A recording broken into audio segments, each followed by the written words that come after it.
What is reality? Reality is what we believe to be true about the nature of our surroundings. But how do we come to decide that true nature? Do we conceive it completely on our own? Or do other devices gently sway our thoughts onto a pre-decided path? This is the hard question we must all ask ourselves as free humans on this planet. New skulls your reality.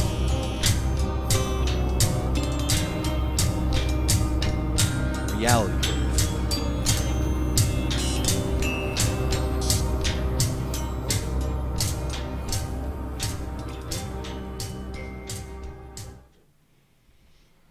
Hey guys, Wednesday nights. Welcome to another beautiful edition of Reality Brief. I don't even know what show I'm on, man. I'm like on 6 different shows now or something. It just feels so good to just say it. Say it with me, folks. Reality Brief. Broadcasting live from the super secret undisclosed location in snowy Hampton, Virginia. Little frigid out there tonight, guys. Not quite chilly. Antarctica, but yeah. Not quite Antarctica, but not, you know. Not enough snow for a secret Nazi base, but. So, on top of that, it's right next to super secret Zionist headquarters, which we are actually Zionist collaborators, if you didn't know.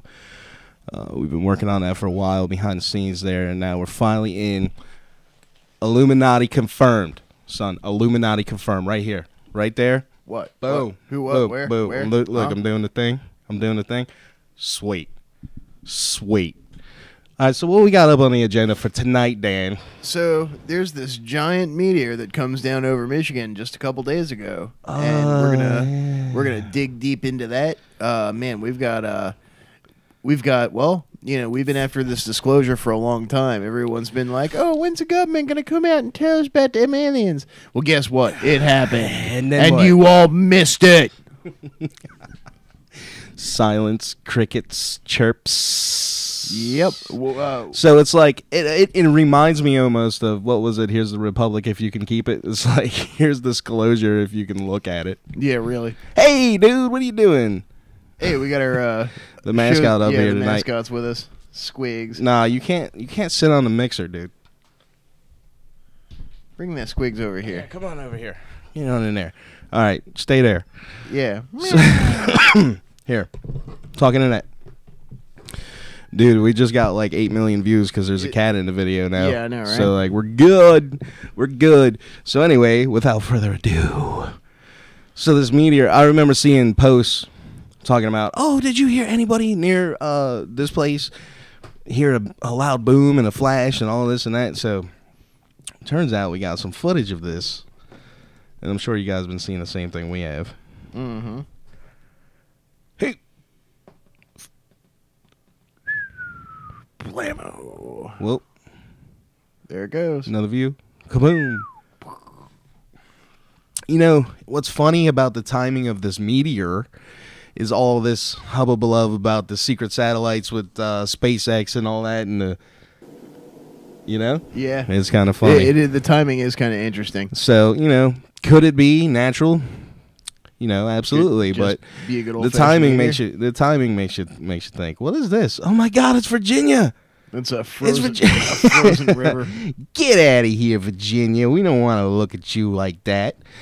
So, thunder and lightning, some sort of mid-air explosion, an enemy airstrike with a rumble that shook the earth. A bright burst of light illuminated the sky over southeastern Michigan on Tuesday night, leaving locals wondering what in the world happened. And the recent, well, I'm sure we'll get into that later about the missile attack, whatever the hell happened in Hawaii. Oops, wrong button. We got tons of missile fiasco content for you guys later tonight. I went to turn and I noticed a ball of flame. I mean, how many times you went to turn and noticed a ball of flame? I mean, shit. Not often enough. So basically, he's just saying everybody was freaking out. They heard the explosion. They saw the flash. It shook the earth. Stuff. I'm Who is really talking? glad You don't talk. that they canceled. Shh. Yeah. Hush. Hush, little baby. So, Yeah, I mean, the USGS, when this meteor hit, the United States Geological Survey reported the equivalent of a magnitude 2 earthquake. NASA officials had a simple explanation. For once, a straight answer, saying that a meteoroid had entered Earth's atmosphere at around 8:08 p.m. It was definitely a meteor. Bill Cook, lead for NASA's Meteoroid Environment Office at the Marshall Space Flight Center in Alabama, told WAPO on Wednesday. So, Cook said the fireball was caused by a small asteroid about 1 to 2 yards in diameter. Mm-hmm. Okay, so think about this. An asteroid 1 or 2 yards in diameter, moving at 28,000 miles an hour, is enough. 1 or 2 yards? How big is that, Don? What, like 1 or 2 yards? That's 6 what? feet? Yeah, something like that. So a 6-foot meteor is enough to cause the equivalent of a 2.0 earthquake from up above in the atmosphere. If that's indeed what it was. I mean, Well, but my whole point is, like, imagine, like, you know, how big a 9-foot one. Like, I'm sure the amount of oomph that they carry goes up exponentially. So, you know, yeah. like a 50-foot one, you know. Like, What if it was like an escape pod or something, man? It's fun to speculate, but I don't, you know, if what I think is going on, dude, they said it was 6 feet. Look, if it was they just an escape launched pod, this- it burned the fuck up in the atmosphere. They probably so got- whoever was in it was toast. they probably just launched a new super predator satellite that's like floating around out there taking other satellites out and shit. I bet you that's what all this shit falling out of the sky is, man. Intelligent satellites and shit. You think it's just them? They said they cleaning were going to stuff up? weaponize space, so this first thing you're going to do is take out other fucking satellite. Maybe they're worried about the Chinese quantum shit. I mean, you know, pure speculation, but Well, this who Cook, knows, man? This Cook fellow from NASA says that when the meteoroid entered the atmosphere, it heated up and began to melt away, producing the bright light that people saw. At least once a month or so, Cook said, objects of this size make their way into the atmosphere, but most people don't see meteors this bright. For an area like Michigan, it's very rare. The USGS said that the meteoroid entered about 5 miles from New Haven, Michigan. So meteorites are actually pieces that land on the ground. You know, whenever something like this happens, I typically, you know, hope and pray and wish that these things land on the heads of tyrants. Doesn't happen often enough. Meteorites are the pieces that land on the ground. In the case of the Michigan meteoroid, Cook says there are probably meteorites on the ground in southeastern Michigan right now. I'm sure meteorite hunters will be out in force. Tuesday and early Wednesday, social media users posted from dash cams and home surveillance systems footage showing the bright meteor bursting into light. And of course, Twitter is covered in all sorts of fun stuff of like, yo, did Michigan just get hit with a meteor, a bomb, a UFO? What is going on? I survived the Michigan meteor of 2018. Thank you for your support in these difficult and scary times. Yeah, I mean, you know, something fell out of space, out of orbit. Mm-hmm. Like, could have been a rock, sure. Could have been a satellite, sure. Chunk Could of have been ice, an escape metal. pod, sure. But one thing's for certain is I don't trust any of them motherfuckers to say they know what they're talking about. Maybe that's because I don't know what I'm talking about. Yeah, well, I mean, hey, that's one thing that we do well here on Reality Brief is not know what we're talking about. But We're the fucking pros at that. yeah. So what's it? And then so this is coming in from all sorts of posts. We like the WAPO article probably the most, but there's another one in ABC News talking about, boom, is this a flying saucer? No, it's just a meteorite. 2.0. That's what I'm saying. 2.0 Wow. from Big boom. yeah, from a 6-foot wide rock. So imagine like a 12-foot wide rock or a 30-foot wide rock. You know, we could be talking like Tunguska incident level stuff. Yeah. So, speaking of shit falling from the sky, this has absolutely nothing to do with it, but hey, segue. Below Mars surface. Yeah. So, this has been on the radar for a little while, but we hadn't got to really get into it. So, locked away beneath the surface of Mars are vast quantities of water ice. Clean water ice. So, the properties of that ice, how pure it is, how deep it goes, what shape it takes, remain a mystery to planetary geologists. Those things matter to mission planners too. Future visitors to Mars. What? I'm sorry. Whew. Be they short-term sojourners or long-term settlers, will need to understand the planet's subsurface ice reserves if they want to mine it for drinking, growing crops, or converting into hydrogen for fuel. So this is what, at the center? This is around the equator of Mars? I'm not entirely sure what latitude they were at. But they say that, there's dirt, rocks, other surface-level contaminants that make it hard to study. Mars landers can dig or drill into the first few centimeters of the planet's surface, and radar can give researchers a sense of what lies tens of meters below the surface, but the ice content of the geology in between the first 20 meters or so is largely uncharacterized. Fortunately, land erodes. Forget radar and drilling robots. Locate a spot of land laid bare by time, and you have a direct line of sight on Mars' subterranean layers and any ice deposited there. And now, they've actually figured out how to do this. They've discovered such a site. In fact, with the help of HiRISE, a powerful camera above NASA's Mars Reconnaissance Orbiter, they found several. In this week's issue of Science, researchers led by USGS planetary geologist Colin Dundas present detailed observations of 8 Martian regions where erosion has uncovered large, steep cross-sections of underlying ice. Erosion. So it's all over the planet. Yeah, it's not just a large volume of water that they found. Are they mining that? Are they? What? Are they mining that Penny in the YouTube chat? See, you said, I told you there was an underground ocean on Mars. Are they mining that there? Well, so, yeah, man. So, yeah, it's no mystery that Mars has lots of ice in the polar regions. It's how mineable it promises to be. The deposits begin as depths as shallow as 1 meter. I guess that's the beach. And extend upwards of 100 meters into the planet. The researchers don't estimate the quantity of the ice present, but they do note that the amount of ice near the surface is likely more extensive than the few locations where it's exposed, and what's more, the ice looks pretty damn pure. And that's actually in the article, pretty damn pure. You're goddamn right. Pretty damn pure. NASA calls the use of space-based resources in situ resource utilization. The agency thinks it'll be essential to survive in deep space. Of course, interest to ISRU planners is the depth of the ice, the ratio of pure ice that is mixed with bits of Mars dirt, regolith. The more pristine the ice, the closer it is to the surface, the less energy it takes to extract and use, obviously. The ice found at this time isn't crystal clear. Over the years, observations show that the ice is slowly surrendering water to the atmosphere through a process called sublimation, and signs that boulders and sediment are dislodging from the ice as it recedes. But some debris is to be expected. Dundas and his colleagues hypothesized that the ice originated as snow falling in waves over millions of years.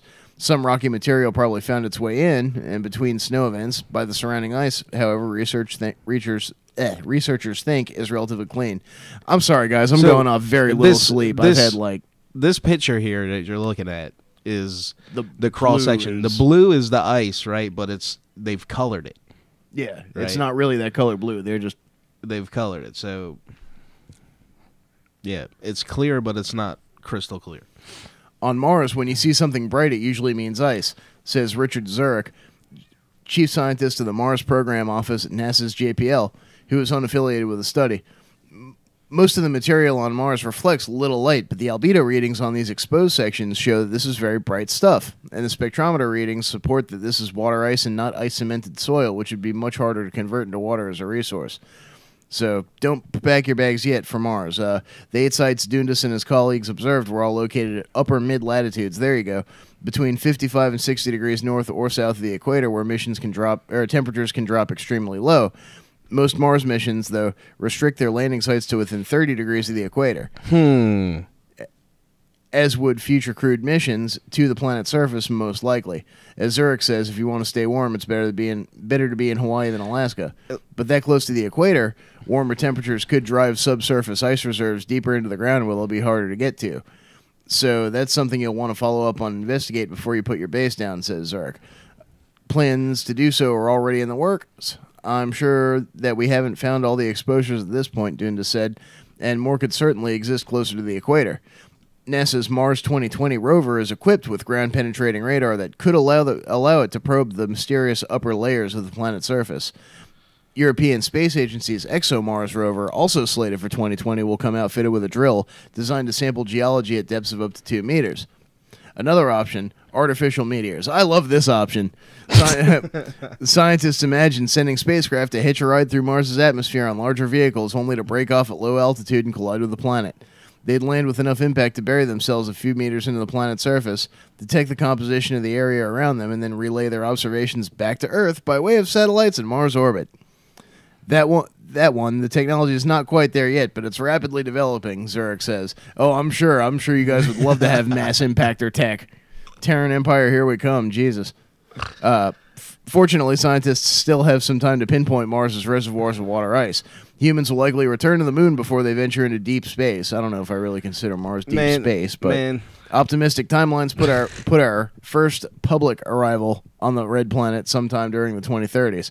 When we land, how long we visit and what we will bring with us depends on the resources that wait for us there and how hard we'll have to work to get them.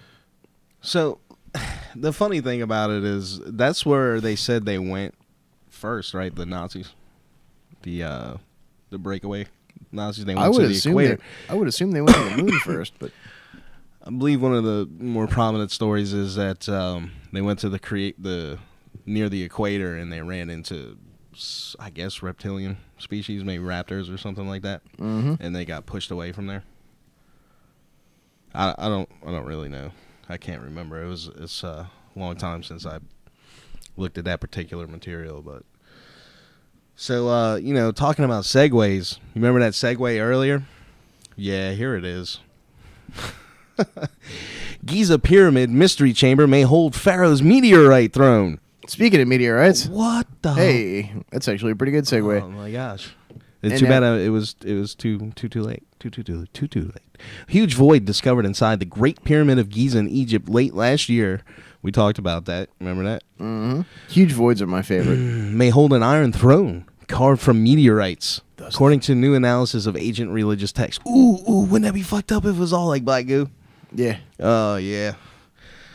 Ooh, Gilo, Magilo?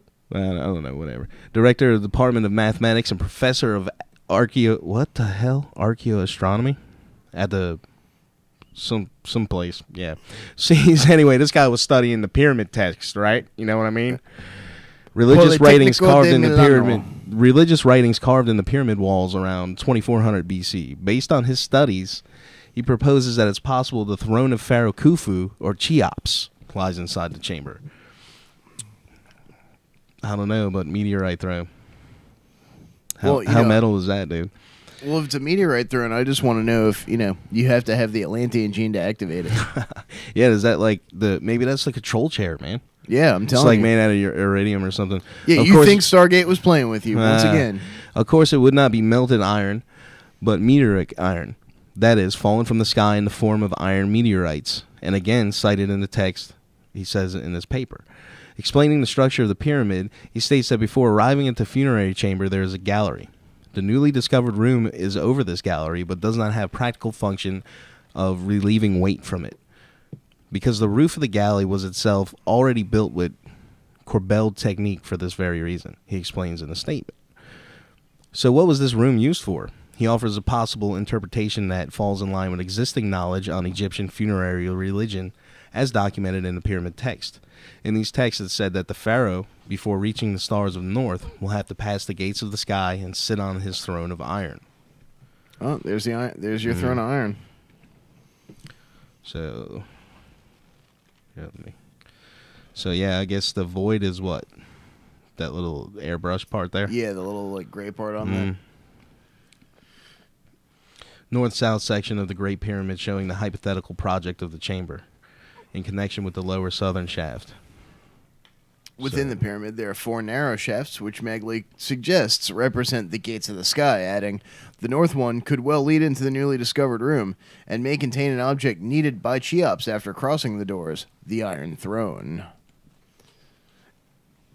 According to textual analysis, Cheops' throne may be similar to that of his mother, Queen Hetepheres, but instead of gold, it would be coated with meteoric iron sheets. It's believed that ancient Egypt attributed great value to meteoric iron for the production of ornamental or ceremonial objects. In 2016, it was confirmed that King Tut's dagger originated from a meteorite. Meteoric iron is clearly indicated by its high nickel content. Magley admits that his proposal is still just a theory, but it's one worth further explanation. Yeah, so I guess the guy's just guessing that there's a meteorite chair down there, so it really could be anything. Well, I mean, I would assume that they'd used some kind of scan or something, right?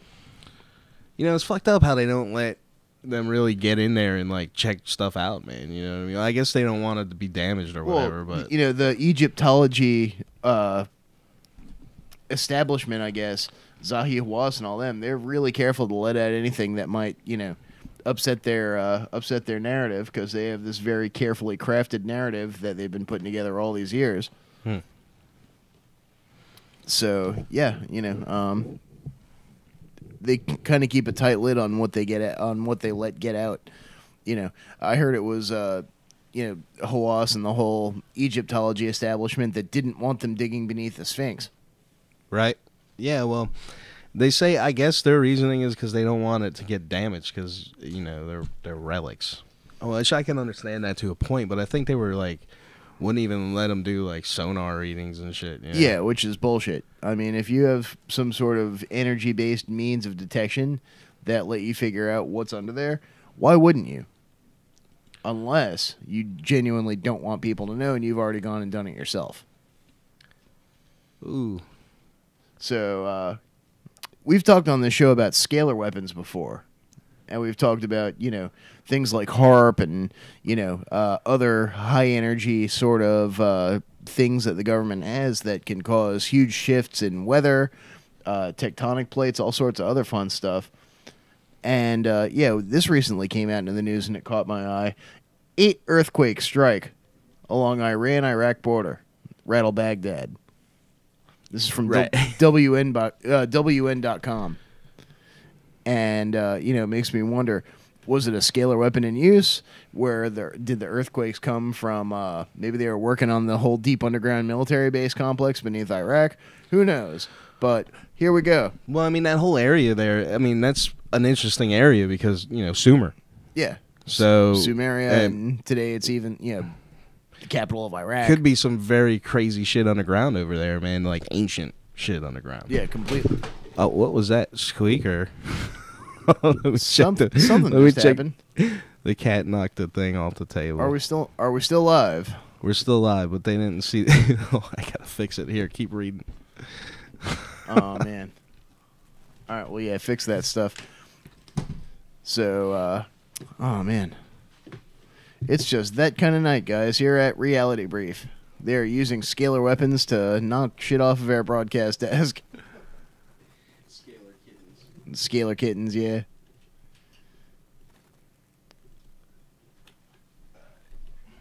And this is dated Thursday, January 11th. A series of 8 earthquakes hit the Iran-Iraq border area and rattled even Baghdad and parts of the Iraqi countryside on Thursday. Apparently aftershocks of a trembler in November that killed over 530 people. There were no immediate reports of injuries or damage. The U.S. Geological Survey said that 7 of the quakes struck near the Iraqi city of Mandali, and an 8th struck near Mehran in western Iran. All struck within an hour of each other, beginning at 6:59 GMT. 7 had a preliminary magnitude of at least 5, while the 8th earthquake was a magnitude 4. Earthquakes of magnitude 5 and up to 5.9 are classified as moderate. Iranian authorities offered similar figures for the earthquakes on state television. All the information could change as scientists examine the data. Iranian state television said online that people rushed into the streets as the tremblers hit. In Baghdad, people felt a quake shake the Iraqi capital, followed by what felt like aftershocks.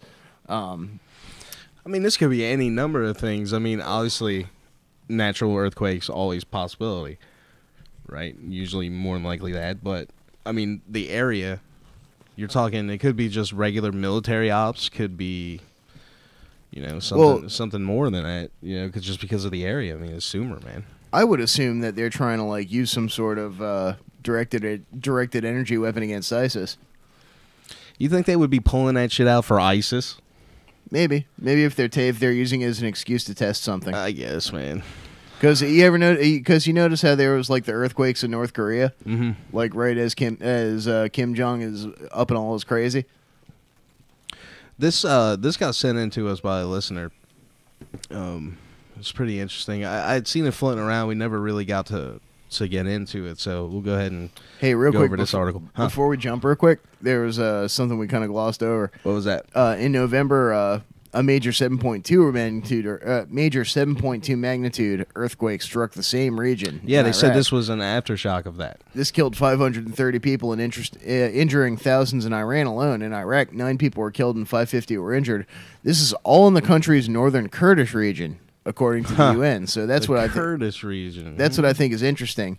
Is the Kurdish region is a lot of people, I don't know how closely, everybody follows the news, but the Kurdish region is a country without a nation without a country.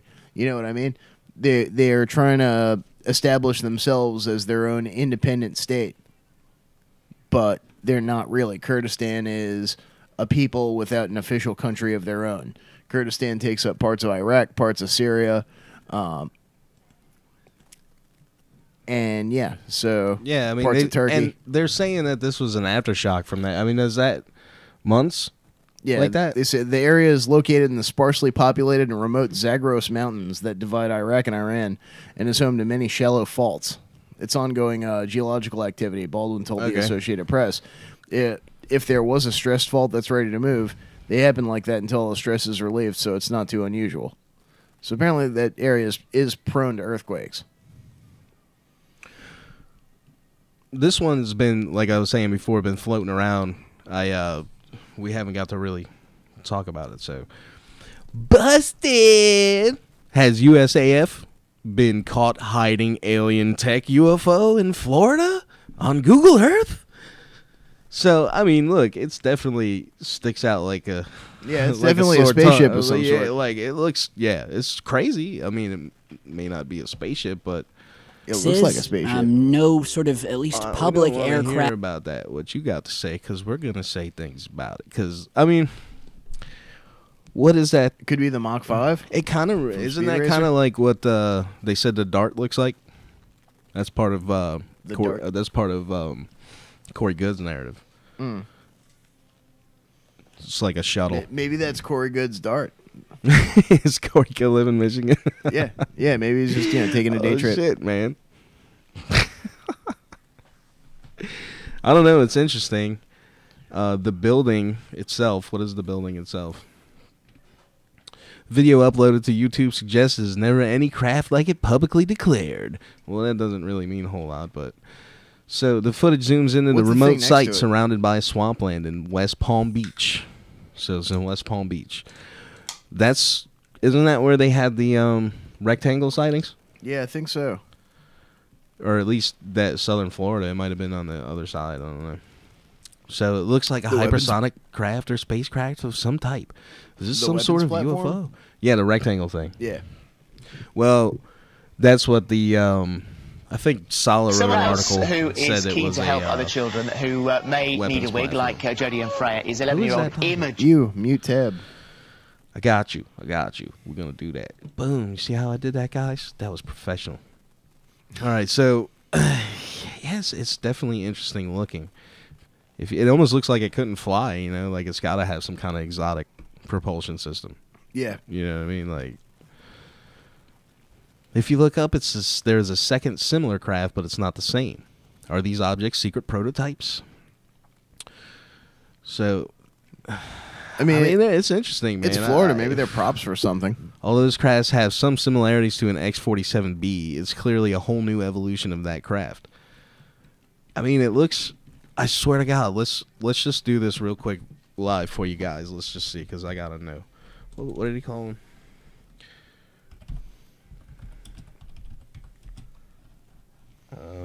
What are you looking up, Don?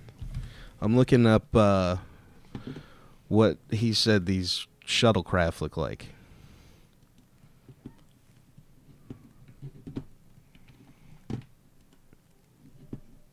All right.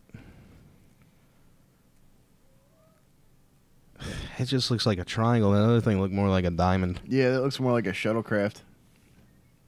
I mean, the other thing kind of looked like a shuttlecraft too, but yeah. I mean, yeah, these are the pictures that I saw. Oh, more like a death glider, I kind of think. Look at that sort of death glider-y thing going on. Not a dart, according to Corey Good. Nope. Well, I don't know. It's damn interesting, though. I mean, who knows what it could be. Well, hey, if there's 57 species of reptiles... Are you falling asleep again? No, I'm just fucking with you. Well, no, for real, like... I have no idea how I'm awake, guys. The only reason I'm still awake right now is because of these right here. Oh, see, we're working on getting that sponsorship from them guys. You know what I mean? Because look, now that we are, Zionist collaborators, we should be able to catch a sponsorship or two from Nas. That'd be nice. Right? Yeah. Isn't that how that works? Well, and all I'm saying is that, you know, the only thing that I like more than Nas is that Taste Fire hot sauce. So you should go to Google Taste Fire hot sauce and order some of that stuff. Yeah, because that stuff was tasty. That stuff is delicious. It was really, really spicy. I ain't gonna lie. Like, dude was like, "Oh, it's not that spicy. You know, I balance it." But god damn, it was spicy. That stuff's spicy as hell. I was putting it on. I was using it to cover the recycled taste of 7-Eleven chicken sandwiches for like a week. Yeah, that'll do it, man. That would burn it right out of there. Mm-hmm. As well as most of the parasites. So, you know, we talked about how for years everybody's been demanding disclosure, you know. Well, and it's finally here. And you remember that one meme where it's got the guy from Jurassic Park and he's like, "See, nobody cares." Yeah. Well, that's the meme of the year, dude. That really is. See, nobody cares. What is this? It's a video that you wanted to show? Yeah, our boy Tucker Carlson. Oh yeah. I'm sure you veterans of the 2008 Ron Paul campaign remember this gentleman. Well, and you know, gentleman. Yeah. Well, yeah. Here he goes. I guess he's going off on Fox News saying like, "Hey, look, everybody, UFOs. Nobody cares." Great. Now we're going to get a cease and desist order from Fox News. Apparently, but you know what? I don't care. Somehow, but UFOs turn out to be real. We're not kidding. Recently, the New York Times profiled a secret $22 million Pentagon program that investigated unidentified flying objects. Doesn't mean they're from outer space, but they're not identified, and they're flying, and they're objects. The program wasn't bogus. Investigators found multiple aircraft encounters they could not explain, and they've even been storing metal alloy recovered from the vicinity of these encounters.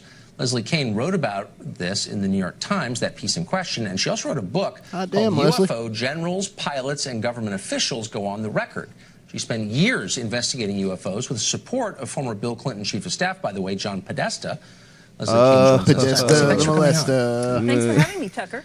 So that piece, I think, vindicated a lot of work that you've been doing for an awfully long time, and certainly got my attention, and I've stopped making fun of people like you and started paying attention. This seems like a huge story. So I know that it's vast and hard to sum up, but if you could just briskly tell us what we think we know about these sightings. Briskly. Well, we do know that there are objects in the sky and sometimes in the water that demonstrate extraordinary capabilities that experts say we don't have on this planet. We don't have the capability of creating the kind of technology or apparent technology that's been observed by high-level officials for many, many decades. One day our show's going to look like this. It's the most recent discovery, awesome. But these things have been studied in other countries and by our country for many years. All those motion backgrounds and stuff. So what percentage of these sightings are we sure are not weather phenomena or experimental aircraft? Well, that's a really good question, because most sightings of UFOs that just people report are identifiable. I mean, we're talking about maybe 5 to 10% of all the sightings that are called in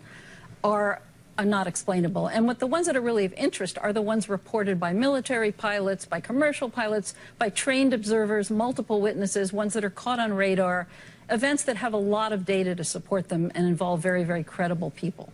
So I guess what bothers me most about this story is how clearly people who should have been following up and paying attention haven't been. In the case that sticks with me, November 7th, I think, you know it's bad when Tucker Carlson got to point the shit out. It's just...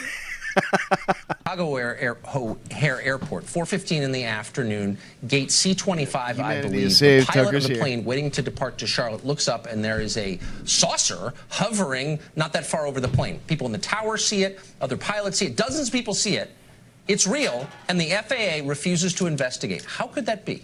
I know, it's shocking. It's absolutely shocking to me. I mean, they refuse to investigate, I think, because I mean, who knows what the bigger reason probably is that they can't explain these things, and they just don't want to, they don't want to deal with them. It might frighten people. They don't have enough information. They don't like to say, well, there's something hovering above an airport, but we don't know what it was. So basically, they will come up with other explanations for it, such as that it was a weather phenomenon. That's what the FAA said about O'Hare, which is really an insult to the pilots who witnessed this thing and many other observers who know that it wasn't weather. I mean, it was a metallic-looking disc-shaped object that hovered over as you said, hovered over a terminal, gate C-17 for about 5 minutes, and then it shot straight up through the clouds. This was an incredible aspect of the thing. It was hovering below a cloud bank, and all of a sudden it just shot straight up really fast through the cloud bank and cut a hole in it. So there was like a cookie cutter clean hole in the clouds. You could look up and see the blue on the other side. His face. And as far as anybody knows, as far as I know, and from what I've been told, we don't have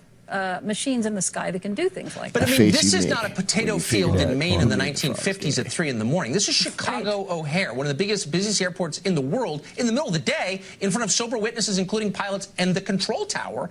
And the FAA says we're not that interested. Like, how could that be? I know. I mean, it's very bad. I appreciate how baffled you are, Tucker, because I'm baffled too. And you can imagine that the witnesses involved with this, it's an insult to them.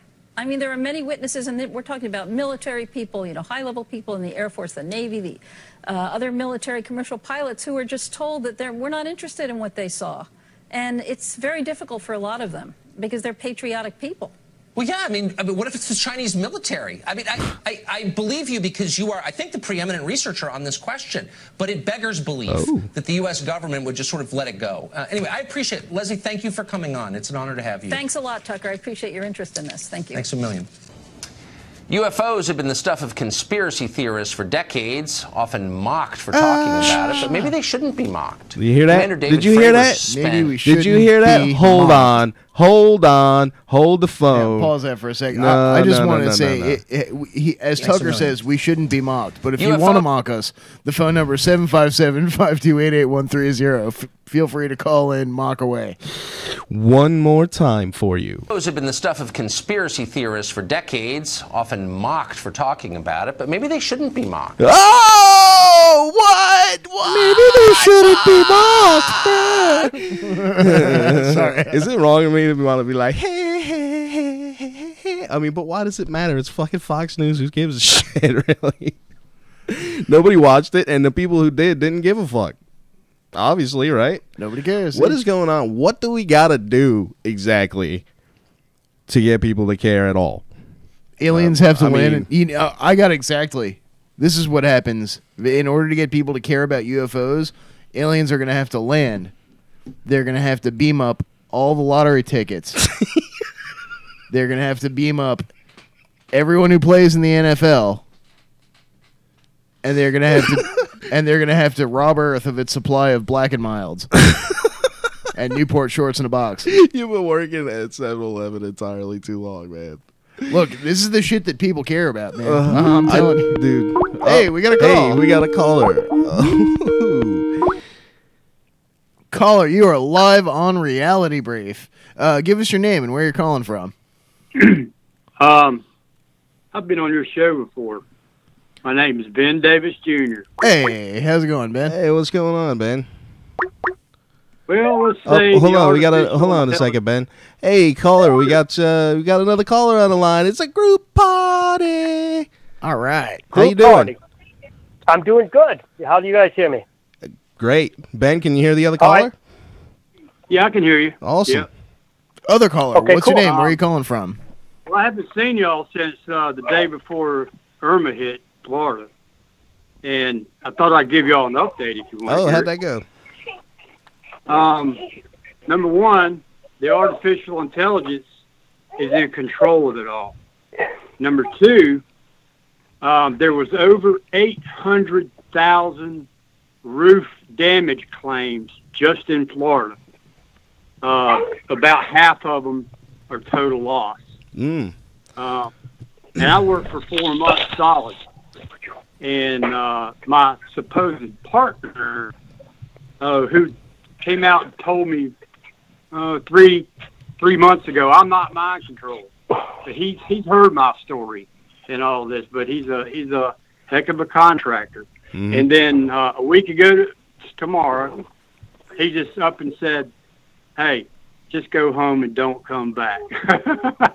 Damn. That's mind control. Yeah. Wow. So the bottom line is Irma hit exactly like I did. Daytona Beach got hit at 2:03 in the morning with a direct hit. We were on the outer edge of the storm, and I think there was something like 30,000 claims that have yet to be processed. Wow, that's incredible, man. Yep. Well, Ben, so I ran across you guys, man. That's cool. Awesome. Well, thanks for calling with the update, Ben. Appreciate it, man. All right. Y'all have a good one. You too. Hey, thanks, homie. Be safe. Hey, we got the other caller still. Hello. No, I think I dropped them. If you want to call back, go ahead and call back, and we'll get you in. Sorry about that. Little technical glitch. Oh, there we go. Hey, there we are. Other caller, you are back with us on Reality Brief. How's it going? How's it going? You hear me okay? Yeah, yep, absolutely. All right, good. All right, so there's two things I wanted to bring up. One, I'll start with one. It's something I want everybody to go look for online. Now, let's go back to the story you posted about the meteorite throne, right? They think they found this cavity in the pyramid, and they think there's that throne, and through religious texts, right, the guy theorizes that this exists.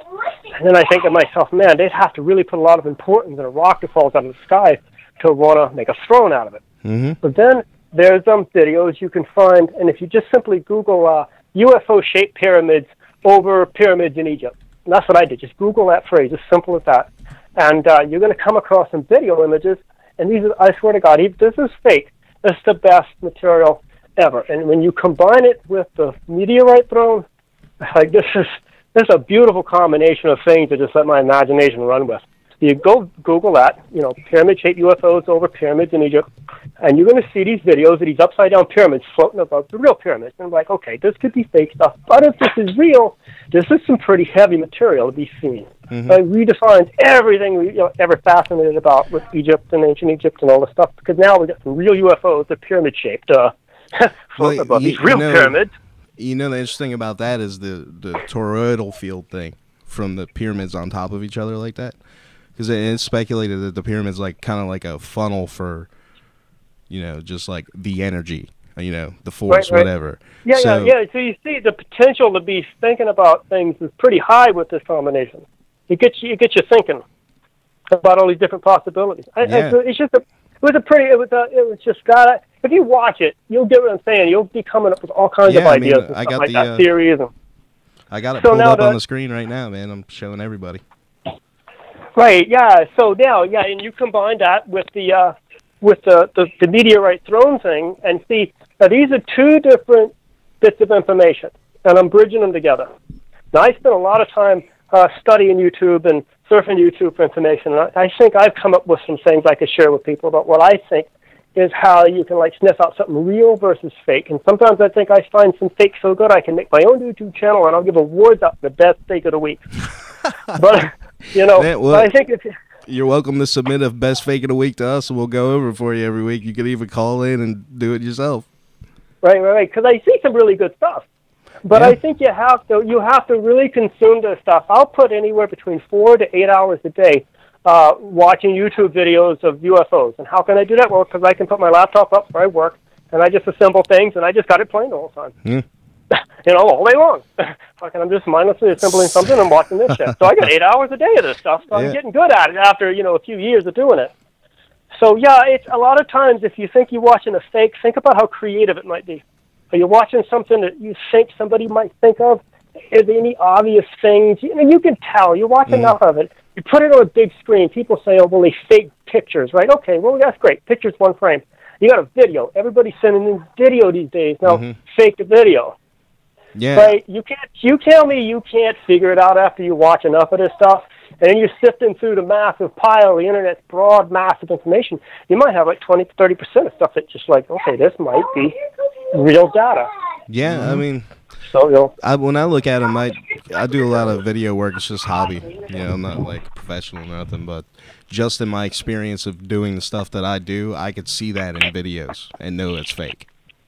Right. So then you really got to search. You got to watch. You got to see different sources, and then you bridge different things together. Okay, another point from David Lazar stuff. Bob Lazar. Bob Lazar put out a lot of stuff in the beginning, and he spoke about how to craft. This is one source coming back from what I think this guy was publishing this stuff in the 80s or something. It was on VHS cassette, did he? Mm-hmm. So he was the Area 51 guy. Right. So then he would talk about how the saucer would, when it was floating like it was a horizontal plate in the air, but that was its crude form of movement. And that's why it bumped around, because it's not meant to move this slow. And so that when it goes to move, right, what it would do is it'll turn up on its end, and the bottom end of it is now moving forward. And what it's doing is it's creating this hole in front of itself, like a black hole that's sucking it in. So instead of being pushed along by propulsion, it's being sucked in this vacuum. Totally radically different way of thinking about how these things move. And so then, months later, I'm watching some random videos, and now this random video, here's this saucer-shaped thing moving along horizontally, and then the damn thing turns up on its end, and bam, it vanishes into a hole in the sky. Now, I'm going to bridge these 2 points together, 2 totally different sources, and I'm like, okay, there's got to be something to this. See, it's like detective work on the internet. There's a lot of stuff out there. Really is. A lot of it's BS, but I think we can sift through it. Yeah, I mean, it's possible, man, but, sometimes it'll get to the point, though, where if you just don't know. I mean, there's always a possibility either way. Well, that should be the point, right? Because you don't know what this thing is in the sky. And so when you reach the I don't know point, then you've pretty much debunked everything that could possibly explain it. That's the end goal, is I don't know what this is. Unless it lands in your backyard and they invite you in for a ride, and they give you an operator's manual you can take home with you and share it with everybody, you really can't explain much more that I don't know. So that's the point. Yeah, I mean, unless, there are people who claim to be abducted by, extraterrestrials, the military, into secret space programs. I mean, there's a lot of stories floating around out there, too. So, I mean, it's hard to, not all of them are lying. Well, and no, here's oh, go ahead. Yeah, go ahead. All right, I was going to take this to another level. Now, I'm a pretty avid tarot reader. I read my tarot cards. I've been doing it, past 30-some years. It's helped me guide my life through different things in life and understand things. Very powerful tool. And so I might think to myself, wow, why don't I use this to ask me questions about that, right? I've been able to think of doing that, and might even think it's disrespectful, but okay, we'll give it a try. See what happens. And then I actually tried that once, and I don't exactly remember in complete detail, but enough to say that it's almost like you have to put your mind at rest with the topic, because there's too much to understand at once. You may be dealing with endless beings. Your mind was supposed to focus on one being, just one creature, alien, and one little spaceship type guy. We're used to watching Star Wars. How many spaceships are in the show? Or we could be dealing with endless races. Maybe there's like millions and these come by one at a time, and they're all radically different. So our imaginations can't even lock onto that.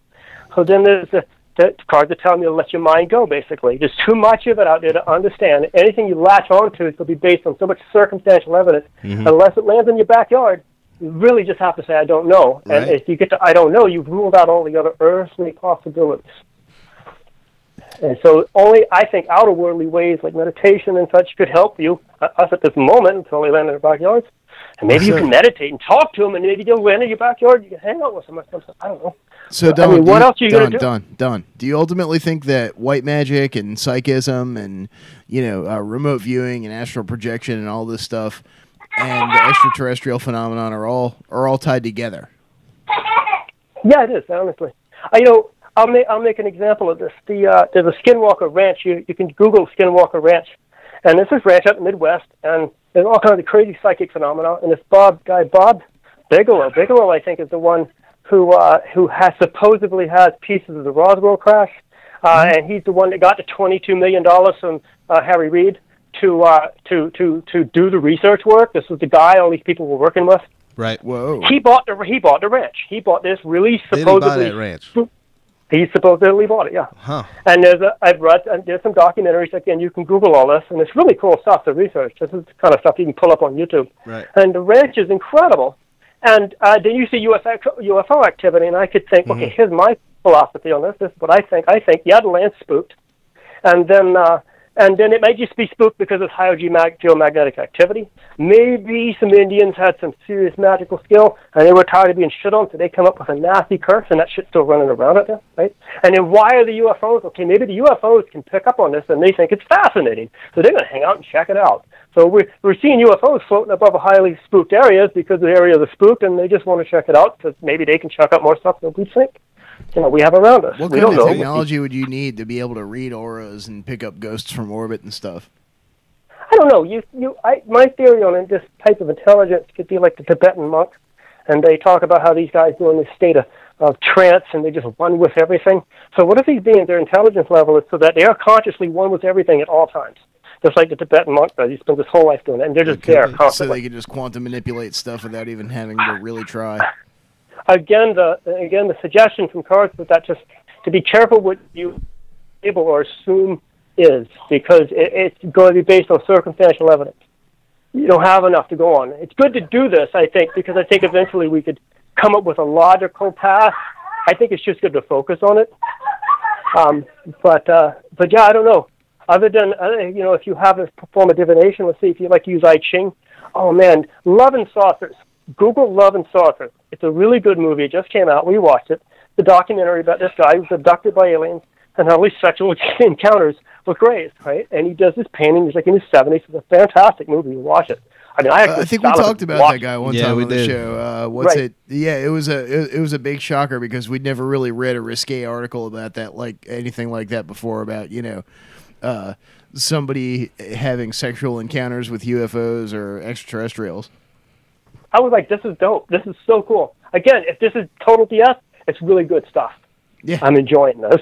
Right? Well, this is awesome shit. One thing that we know isn't total BS on is this, the video that we showed earlier that was on Tucker's newscast. And we have an article here. This is actually coming from exonews.org. The article is titled Highly Important UAP Extraterrestrial Disclosure Confirmation Process in Progress. And this is dated last month, December 18th. And they have a breakdown of the HUD feed from that plane that we showed you guys earlier. It's a Raytheon AN/ASQ 228 ATF LIR pod display information. So they show sensors in infrared mode, all the the way everything's aimed. Is that is that the recent release? That's the recent video release that was been shown. From the Pentagon. Yeah, right. Okay. Yeah, so it's in black and white. It's infrared. So anything that's white is hot. It's like a gun. It's a gun cam. Basically, anything that's black is cold, right? Right. So the thing that's flying around in front of them is very hot. Right. And they go on to show the gimbal in this video is the first officially declassified video by the U.S. government of a true UAP, unidentified aerial phenomenon. That's what they're calling UFOs now. That's the new politically correct whitewashed term is UAPs, but whatever they'll always be UFOs to me. The location and time of date and other factors are not shown in the case of this official video that's under an official chain of custody. Apparently, it wasn't just one UAP, but a whole fleet of them, as stated in the video. Shown to the public by the To the Stars Academy, formed by a group of former CIA, Congress intelligence, DoD operatives, Tom DeLonge, a rock star with a negative view about aliens, and scientists like physicist, zero-point energy theoretician Hal Puthoff and Steve Justice, an aerospace engineer, who until recently held an important position in the Skunk Works with Lockheed. They all quit their jobs, quit their work posts to come together and form this academy, which defines itself as a public benefit corporation, which is going to develop technologies that relate with advanced space-time manipulation, enhancing telepathy, alternative methods to launch satellites, education, and entertainment movie making. Several more public releases of formerly classified UAP evidence is promised. The UFO detected was also studied in the Pentagon's secret research program that ran from 2007 to 2012. It's termed the Gimbal Video, and it's announced as one of the various declassified pieces of objective evidence that will be shown to the public. Possibly other countries like England will follow suit. The date and place of this Gimbal video encounter was removed as part of the declassification process. The video is not the event that relates with the USS Nimitz or the USS Princeton in 2004. There's also an important event that relates to the USS Nimitz and battle group witnessed and filmed in 2004 during maneuvers close to San Diego, including the USS Princeton, which was also captured on an FLIR camera. To the Stars Academy summarizes some of its characteristics as low observability in both electro-optical and electromagnetic spectrums, no distinguishable flight surfaces, lack of obvious propulsion system, never before seen flight capabilities, possible energy or resonance field of some unknown nature. Regarding the USS Nimitz encounter, in which there was a cat and mouse type chase, flying up several thousand feet into the atmosphere and then coming down quickly to a sudden stop a few feet above the ocean. Moreover, there was another moment of extreme acceleration in which the object disappeared from sight in less than 2 seconds. Retired Navy pilot David Fravor, who encountered the UAP with his F-18 fighter, told ABC News that it was not from this world. The second official declassification and release for the public is the video that relates with the USS Nimitz battle group encounter, which has been called FLIR-1. Classic UFO shape is seen, and it seems to turn around. So on December 16th, 2017, under the title, Luis Elizondo reveals details about Pentagon's hidden UFO program in stunning New York Times front page expose, the To the Stars Academy made good on its previous announcement that it would soon reveal former secret records of the government's UFOs research, and it happened through a major news outlet, a major institution, an icon. The WAPO, Politico, CBS, CNN, and other important media outlets have also given the news. So, I mean, you want disclosure, folks? It's here. It's on the Washington Post. It's so much information. It's hard to comprehend as much information. Yeah, I mean, Politico, CNN, CBS. You could keep up on like the latest, greatest videos, but now after disclosure, it's like this is like coming out of nowhere. You got these high-level people, these really, really well-dignified people, and they're taking this stuff really seriously, and they're telling it to people in an audience who are well-dignified and taking this very seriously. It's like it's intense. That alone, right there, the seriousness of the way the information is being presented is spooky. It's nothing like it was before. Well, and you were just talking about Harry Reid, right, Don? Right, Harry Reid. Yeah, I think check it out. They mention him in this article. It says. This constitutes an important step forward to legitimizing the seriousness and reality of what's generally dismissed and ridiculed. For some, it may be disclosure, and for others, a confirmation of what we already know. And it's kind of both. As a step forward and at least an official recognition of the reality of the true technological UFOs, UAPs, it may also be a gradual release of information, in part to educate the public as part of the importance of these issues, and perhaps to mold their views. Is it the beginning of an official admission and of informing the public about these events, and why now? Under what premises? And most importantly, who made this decision to let this out to the public? What amounts to an official revelation? Wait, I have a theory on this, okay? Okay, well, hold on a sec. What amounts to an official revelation in the hands of military intelligence is preceded by an effort that originated in the U.S. Congress. A formal research of at least $22 million was invested between 2007 and 2012 in UFO, UAP, Pentagon-based programs in cooperation, get this, with Bigelow Aerospace. The stated purpose was to ascertain the possible threat level of UAPs. It was run in secret by former CIA, Mr. Luis Elizondo. We've talked about him on the show before, too. The secret program was called an Advanced Aerospace Threat Identification Program, AATIP, and apparently no evidence of the threat's ever been found. Here's your boy, Harry Reid, and colleagues come up with the funding for the secret program that began operations in 2007. Mr. Robert Bigelow of Bigelow Aerospace, a longtime researcher, declared experiencer, former MUFON contributor, and researcher of Psi phenomenon, helped to implement it working as a contractor. The program allegedly ended in 2012, but some sources told the New York Times that it's still running. For the Pentagon, this is a relatively small amount of funds spread out over several years, but it's enough to establish the fact that the government interest in this issue is absolutely real.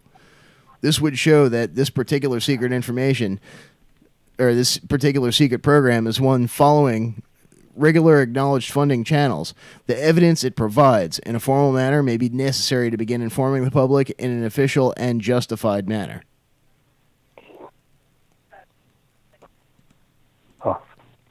So, yeah, here we are, man. How far down the rabbit hole do we want to go? Right. So I think Harry Reid knew this back in 2007. And so what he figured he needed to do was create his own special black program, right? Then he would have control of it. He funded it, got his money for it, people agreed, and it ran, it collected data, while there's all these dark programs out there that are collecting data because none of them are connected. You know, if you study the Bob Lazar stuff, you know, in the beginning it was like really cool stuff, but now after the disclosure thing has happened, I go back and look at the stories I've heard in the past, and there's one I am going to pull up, which I think is the best fake video I've ever seen. It's so completely fake, and I can debunk every aspect of it, but it's so cheesy that it's good. I like it. It's fun. And I'll save that. I'll bring that up at some other point. But now I'll get back to seriousness. The Bob Lazar stuff is back in the 80s, you know, texture and everything. I think what he says and what he's describing is pretty accurate the way these things function. And, you know, I compared the video, him saying something, and then I saw a video of the spaceship doing this, completely unrelated, you know, things. Months later, I discovered these two data points, put them together, bam. So I would go back and study his stuff. It's pretty powerful. But I think there's so many more black programs. They talk about having an alien body for 5 years and talking to it. I don't know if I'm into that. And then they say, oh, they signed a treaty with aliens. I don't know about that either. Well, usually senators have the expanded access to these, what they're known as special access projects. And this is the deep black op, like deep state black ops stuff that most people aren't ever going to know about. That's never going to see the light of day. But, Harry Reid's one of, kind of an elder congressman. He's been up there for a long time. A lot of people would probably argue too long. But, how much access does he have well, he's done now, to these special access projects? I don't know. All we know is what we can see at the moment. There was Neil deGrasse was being interviewed by CNN early. I love this guy at that point. And the way he talked to the CNN anchors actually disappointed me.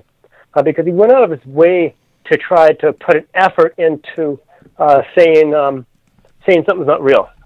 And here we have an object captured in a very legitimate, certifiable way.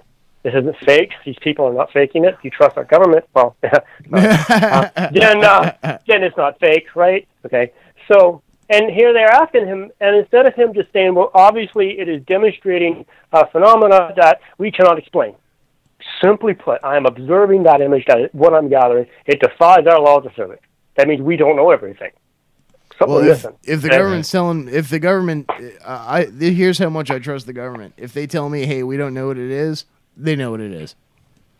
Right, because they've been studying it forever. It's like they go into the ocean. You don't think these guys in these subs are these hypersensitive pieces of equipment designed to send submarines across the other side of the planet because we want to know where all the nuclear subs are? Because it's been the Cold War and that's where we spend all our money. I mean, think about the money it took to go to the damn moon. And it was just to give a middle finger to the Soviet Union. And speaking about nuclear missiles, when we get back from the break, Don, you want to hang out? You want to hang with us through the break, sir? Yeah. Awesome. I'm having fun. When we get back, we're going to talk about whether or not a nuclear missile on Hawaii was actually thwarted by a secret space program. I've seen lots of good talk on some of these groups. Great, I got a great comment for that. We'll have fun with it. It'll be good. Awesome. So we've got that coming up. We've got reports of TR3, more disclosure, TR3B Astros mentioned on military.com. We've got, let's see, what else do we got, Don? We got the whole missile fiasco. Are giant ships actually headed towards Earth? There's an interesting YouTube find that we found. Photographs taken during the Hawaii missile incident of possible light craft. Nice. Okay, good. Well, during the break, we're going to throw up some pictures made by Tomas Alvin of some clone-type augments from a recall. And, of course, we've also got robots on the rise when we get back, too. Yeah, absolutely. We can't never not talk about do that, no, nothing. Squatting cyborgs in tracksuits.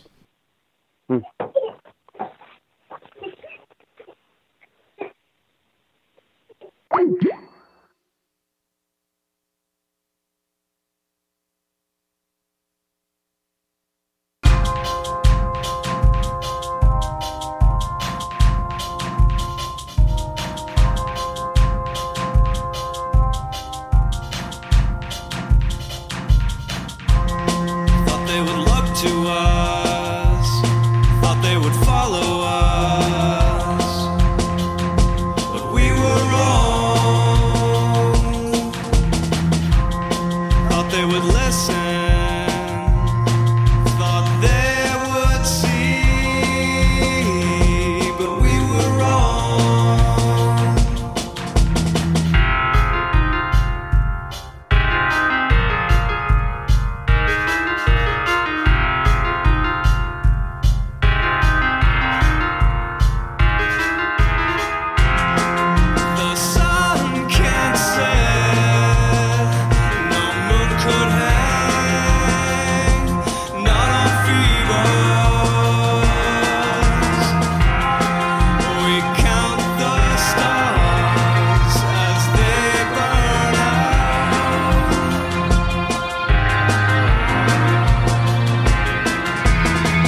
seek out and hurt you, distort you and twist you, and misrepresent you. Your elegant innocence has transformed you into a definite target of manipulations and greedy ravagings, that blunder your purity, spoil your seed, shadow you under scrutiny, or hide you entirely from consensus reality.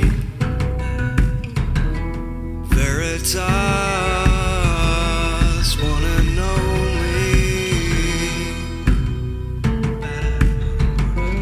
Veritas,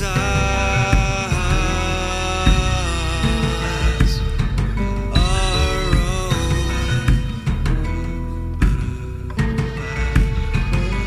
Veritas.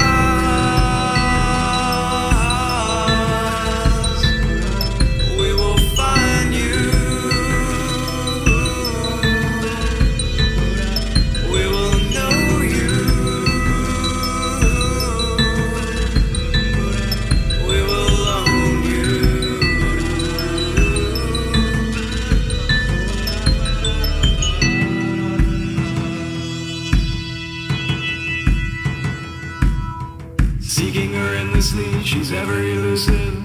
Further and further now, your source gets diluted, and the well is always deeper. How deep can you dive? How deep is your need to stare the truth in the eye? The truth is that you hide from her. You are vulnerable, as you lied to yourself.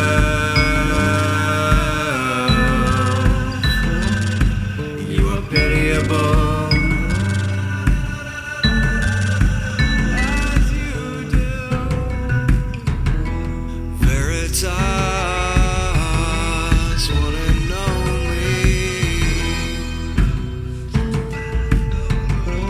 Veritas, our own.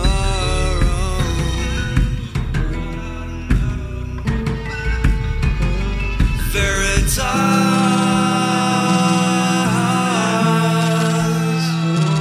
we will find you. We will know you. We will own you. Veritas.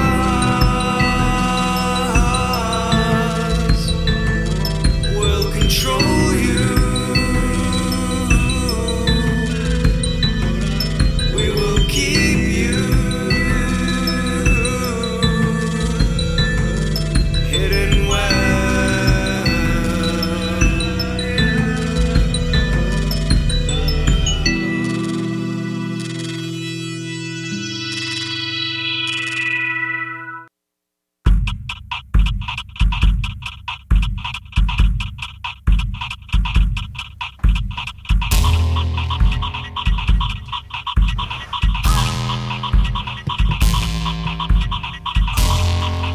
We are back. Round 2, hour 2, the hour of power. It only gets better from here, folks. And if you like what you're listening to, you could, give us a like on Facebook, subscribe to the YouTube channel, do all that kind of noise. We got a Facebook group, and we post stuff in there all the time. Sometimes we post some stuff, you just don't know what the fuck it is. So you're like, hey, what is that? It looks crazy, right? So turns out it's just a giant cash maker. Who knew, though, right? Who knew? Who knows these things? Shit, somebody does, and they're in our Facebook group, so join it and be enlightened. Yep. It's a reality brief, Exopolitics and Conspiracy on Facebook. Oh. Hey, what's going on? Hey, here I am. I'm back. All right, Don's back with us. Yep. And, we told you guys...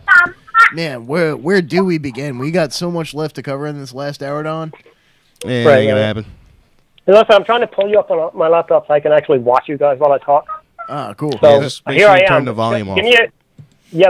So I suited, but just where do I go real quick to find the YouTube.com/reality brief. If anybody else wants to get in on this, go ahead and give us a call. Again, it's 757-528 757-528-8130. That's 757-528-8130. And if you really like what we're doing, if you think that what we're doing is just so much fun that it's burning a hole in your pocket, feel free to stop by our Patreon site. It's patreon.com/realitybrief. Or pick up one of these snazzy shirts, still available at realitybrief.bandcamp.com. And this guy, Evil Thing, is talking. So yeah, do that. Or not, whatever. We're still going to do it regardless. And if you want, you can go by our Bandcamp, and let's say you don't want to, have stuff coming out of off your credit card every month. You just want to, give us like 50 cents here or $1 there. You go to Bandcamp, download any old MP3 file, any of our stuff. Pay whatever you want or take it for free. So this next one here is something that's a little pet peeve of mine. I want to go ahead and take over. It's just another one of these talking heads in boxes, essentially. But it's robots taking over! AI to sink world into unemployed despair and hellish dystopia! Indeed. You mean apart from the hellish dystopia we're living in already? Tell me more, Daily Star. Technology has rapidly thrust robots into the human economy. But fears are spiraling that artificial intelligence will spark mass unemployment. Dr. Subhash Kak, speaking of hash, a professor of electrical and computer engineering at Oklahoma University. Praise Kak. Excuse me. Previously said robots could replace humans at literally all jobs. Hey, Don, can you turn the volume off on the YouTube? To do we can hear yourself coming back through your phone. Also be the other side. There'll be the good guys using artificial intelligence to try to protect systems. But in general, as systems become more autonomous and people are not in the loop, they become more vulnerable to hacking, right? Think about self-driving trucks in the future that deliver all our food. I'm hearing something. We wouldn't want someone to be able to hack into there's two of them open. I'm sorry, guys. That's my fault. There was two of the same window open. That's cool. Was there a delay in it? It didn't have like an echo to it, right? No, yeah, it just I wasn't trying to play anything. Anyway, so on your show for technical glitches, Reality Brief. Dr. Subhash Kak, a professor of electrical and computer engineering at Oklahoma University, previously said robots could replace humans at literally all jobs. But now he has exclusively revealed this would create a world of despair, and it would render human nature meaningless and surplus to requirements. Yeah, so instead of having to go and drone away all day, you could actually create things like with your time and what time you have left over from doing whatever you got to do to eat, right? Instead of droning away at some meaningless job, you can create shit. You know what I mean? That's what they don't want, obviously. Right. I have a plan. I have a plan to defend against this stuff. It's coming. The robots are coming, but I have a way to. I think we have, as humans, have a way to defend ourselves about this stuff. We can't let these machines repair themselves because it's service work, man. Service work. Right. That's what's left in this country is fixing stuff, cutting people's hair, plumbing people's toilets and stuff. Service work. Robots need to be repaired. So if you want to automate everything, well, it's just going to break. And, every time we have Mercury retrograde, it's just going to have lots of problems, and I'm going to have to come by constantly and fix your stuff. Great. So we can't let these machines fix themselves. We have to stay on top of the service work. Humans have to do service work. All set. Well, I work on cars, so I don't think that they could, and at least not for a long time, they could take that. I mean, just working on cars and picturing that transfer over to working on the machines. Like, right. I don't think that it would take quite a bit of development, I guess. But, once we hit singularity, which I believe we probably already have, then it's not going to be that hard because they're already going to be leaps and bounds ahead of us. They're making their own kids with logic that's better than anything we could do. It's out of control. I think we have to know our place in it, though. Seriously, I make an analogy. You got a violinist, right?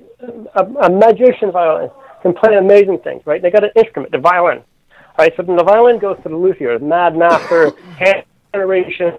This instrument's like 300 years old, right? All this stuff. And so this luthier is a master of this instrument and makes this thing perform amazingly well, right? So look at the AI as the instrument, and then the human, the player, the violinist takes his instrument and makes life out of it. I don't think the imaginative capabilities of the machines are going to be anywhere what we have. They're going to be able to process things, read books faster, crunch numbers, play chess quicker, whatever, but they're not going to be able to create and write things, and it's just the essence of the human being. I think that we have to learn how to use these machines. They're for our aid, not our detriment, right? Right. But, I'm not against machines and even artificial intelligence to some point, but I don't think that we should fuck around trying to make consciousness. That's kind of cool, though. Because at some point it will decide that we're obsolete and attempt to... There's no doubt, man. I mean, I do paranormal research work. I mean, I've come up with my own machines. And, dude, it's a fucking thrill and a half to be on some dark hallway with some machine you built on a tripod, and it's doing shit. It just ain't natural. And you may be like, feeling it, and it could be all in your imagination head and connecting psychically, whatever. And you're seeing things because you're connecting, and things projecting visions in your head, and you're seeing out. And it's just you hallucinate. But the machine doesn't believe in anything. It doesn't hallucinate anything, and it's giving off effed up reading. And I'm like, okay, this is cool. I'm scared. This is very cool, and I'm experiencing this. And this is really cool. I couldn't buy this moment, and I'm not getting scratched or anything, so I'm okay with this. But this is dope. Get off on this. Right? And that happens. You see these things. So I think there's more than these machines can do. I don't think they're gonna create consciousness like we think it is. I think they're gonna perfect the art of being able to process information, but I don't think they're gonna have the consciousness of life. Maybe, I can't say they only have been able to do it. You got to think about it.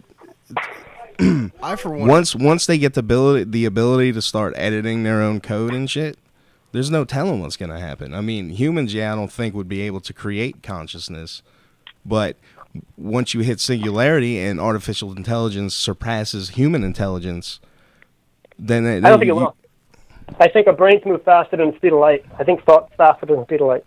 Speed of light, 183,000 miles per second. Don't forget that. I don't think phase 4 automation is anything to be that really afraid of. No, I don't. The machine's not going to process as fast as we can. Our thoughts move faster than the speed of light. The speed of thought, think about that. How fast is the speed of thought? The machine is only traveling at the speed of light, 183,000 miles per second. And as it goes through all these different computations, it takes time. There's time delay. You can measure that in microseconds. You show it on an oscilloscope, big digital fancy oscilloscope. That's how you quantify these machines. And they can be quantified, but we cannot quantify thought. So that's why I think the human has the edge over the machine. We just need to embrace it and learn to use it. I mean, there's no running from it. We're like it's coming. There's nothing you're going to do about it anyway. You can't stop it. We got to learn how to embrace this and empower it and use it for ourselves, make ourselves stronger. So the article continues. The beginnings of the dystopia are already there. There will be massive unemployment. People want to be useful, and work provides meaning. You know what though? This guy kind of sounds like he's writing for the Buggy Whip Manufacturers Association at the onset of the advent of the automobile. You know what I mean? Policymakers have begun to speak of a minimum guaranteed income, with everyone provided food, shelter, and a smartphone, and that will not address the heart of the problem. CAG points to modern drug use and young people turning to extremist groups such as ISIS as a consequence. He believes that autonomous robots may be able to create jobs that humans haven't even thought of. He told us, in my view, the current opioid and drug epidemic in the U.S. is a manifestation of this despair. So he's blaming the heroin epidemic on robots. That's... who knows, man. Man, a robot tried to sell me heroin last week. I was in 7-Eleven, and I come outside. Likewise, standing out there, he's like, "Hey man, you want to buy some smack?" And then another robot jumped out of the bushes and was like, "I'm the police. Do not be afraid and run." We have the flat Earth phenomena. You didn't say more, right? I mean, you got to just identify who is and who isn't. Let them be, right? There's one of those times. Let them go, right? And they might write stories and make them look good and give them big articles and publish it. Oh yeah, man, it's got to be real. Okay. So his comments come after CAC previously revealed how killer conscious robots may bide their time before enslaving humans. Which, dude, that's out of the rule book. That's out of the handbook, there, man. You always have to bide your time before enslaving. I mean, come on, man. Ridiculous, man. Tomas says we need the three laws of robotics, which that would be great if they found some way to hard code that. Just I think that at some point that actually is kind of a legitimate fear that after we're past Type 4 automation, that at some point our tools will decide that their creators are obsolete. And one thing that scares me the most about our tools deciding that their creators are obsolete is what happens when these tools have access to nuclear missiles. What happens when when the AI systems are responsible for nuclear responses and such? What happens then? That's incredible, man. Is that where you're trying to go next? Well, we talked about this article on exopolitics.org. Was a nuclear missile attack on Hawaii thwarted by a secret space program? And it just makes me wonder, what sort of AIs, the kind of tech that the secret space program and the breakaway civilizations have. It could be technology that, they're so far past stage 4 automation that we can't even fathom it. Right. But yeah, sure enough. All right, man. I guess if you want to do it, we can. This is coming from Michael Salas, so take it with a grain of salt. Yeah, I mean, look, he lost a lot of points with me with the whole Hillary Clinton campaign document that was like poorly photoshopped together and said there was a fake alien invasion. And he just grabbed that and ran with it, man. Like, you could look at it and just see, It's like you said earlier. You can see enough of it. I got a link to you guys. All right. This is on the Atlantic. The Atlantic, right? It's obviously some news post. I'm not sure. All right, and it says Americans are more afraid of robots than death. Right. So you just Google this. No, it's a great story. It's really cool. It's got a cool picture, and it's really the first 2 paragraphs start off. I mean, like I said, I look at this. I look at everything with entertainment value. I want to see what gets me off, and that's the priority. And then I strip away and see, okay, is there any fact in this? Can I believe it? Is there any information in this that I can use? Right, but the main part is I'm entertained, and this is cool. And this so far is really doing a good job. So check it out. And it talks about what you're talking about: anxieties and spirituality and robots and stuff. So the Atlantic, Americans are more afraid of robots than death. It's pretty cool. Creepy. Cool, man. We'll check it out. Yeah, we definitely will. So, but the question back to the solid thing. Yeah, was a nuclear missile attack on Hawaii thwarted by a secret space program? No. This is some talk that hang on, let's not be so quick to dismiss. I've seen some really good discussions on on certain secret groups that I happen to be privy to in various places on the internet. And I've seen some talk of this bandied about over the past week, so I kind of wanted to dig into it a little bit. Michael Sala's article leads, on Saturday morning, January 13th, residents of the Hawaiian Islands received an emergency alert that warned them of incoming missiles. Everybody's seen it. 8:07 a.m. local Hawaii time. Emergency alert. Ballistic missile threat inbound to Hawaii. Seek immediate shelter. This is not a drill. And then after 38 minutes of just panty-soiling terror all over the Hawaiian Islands, residents were noticed by the emergency alert system that it was all false alarm. Our bad. Emergency alert. There's no missile threat to the danger or danger to the state of Hawaii. Repeat, false alarm. Our bad. Sorry. Right. But if it was a hack by the North Korean government, that would be intense. Because that would I have my own theory for you on that. I think our government is low-key paying North Korea to antagonize us on the world stage. But that's a whole different bag of cats. So someone had pressed the wrong button according to local state authorities. Residents were supposed to be reassured that the responsible individual would be reassigned. And an inquiry has been launched by the Hawaii governor, David Ige. Mainstream media coverage has exclusively focused on Hawaii state authorities, explaining that the problem was one person pressing the wrong button. Which is, according to various accounts that I've heard on the internet, complete and total concocted bullshit. According to an official timeline of events, U.S. Pacific Command notified Hawaii state authorities that there was no missile launch at 8:10 a.m. Local authorities subsequently attempted to inform the public via a number of means that the ballistic missile alert was a false alarm. From what I heard, they just jumped on Twitter and was like, yo, sorry about that.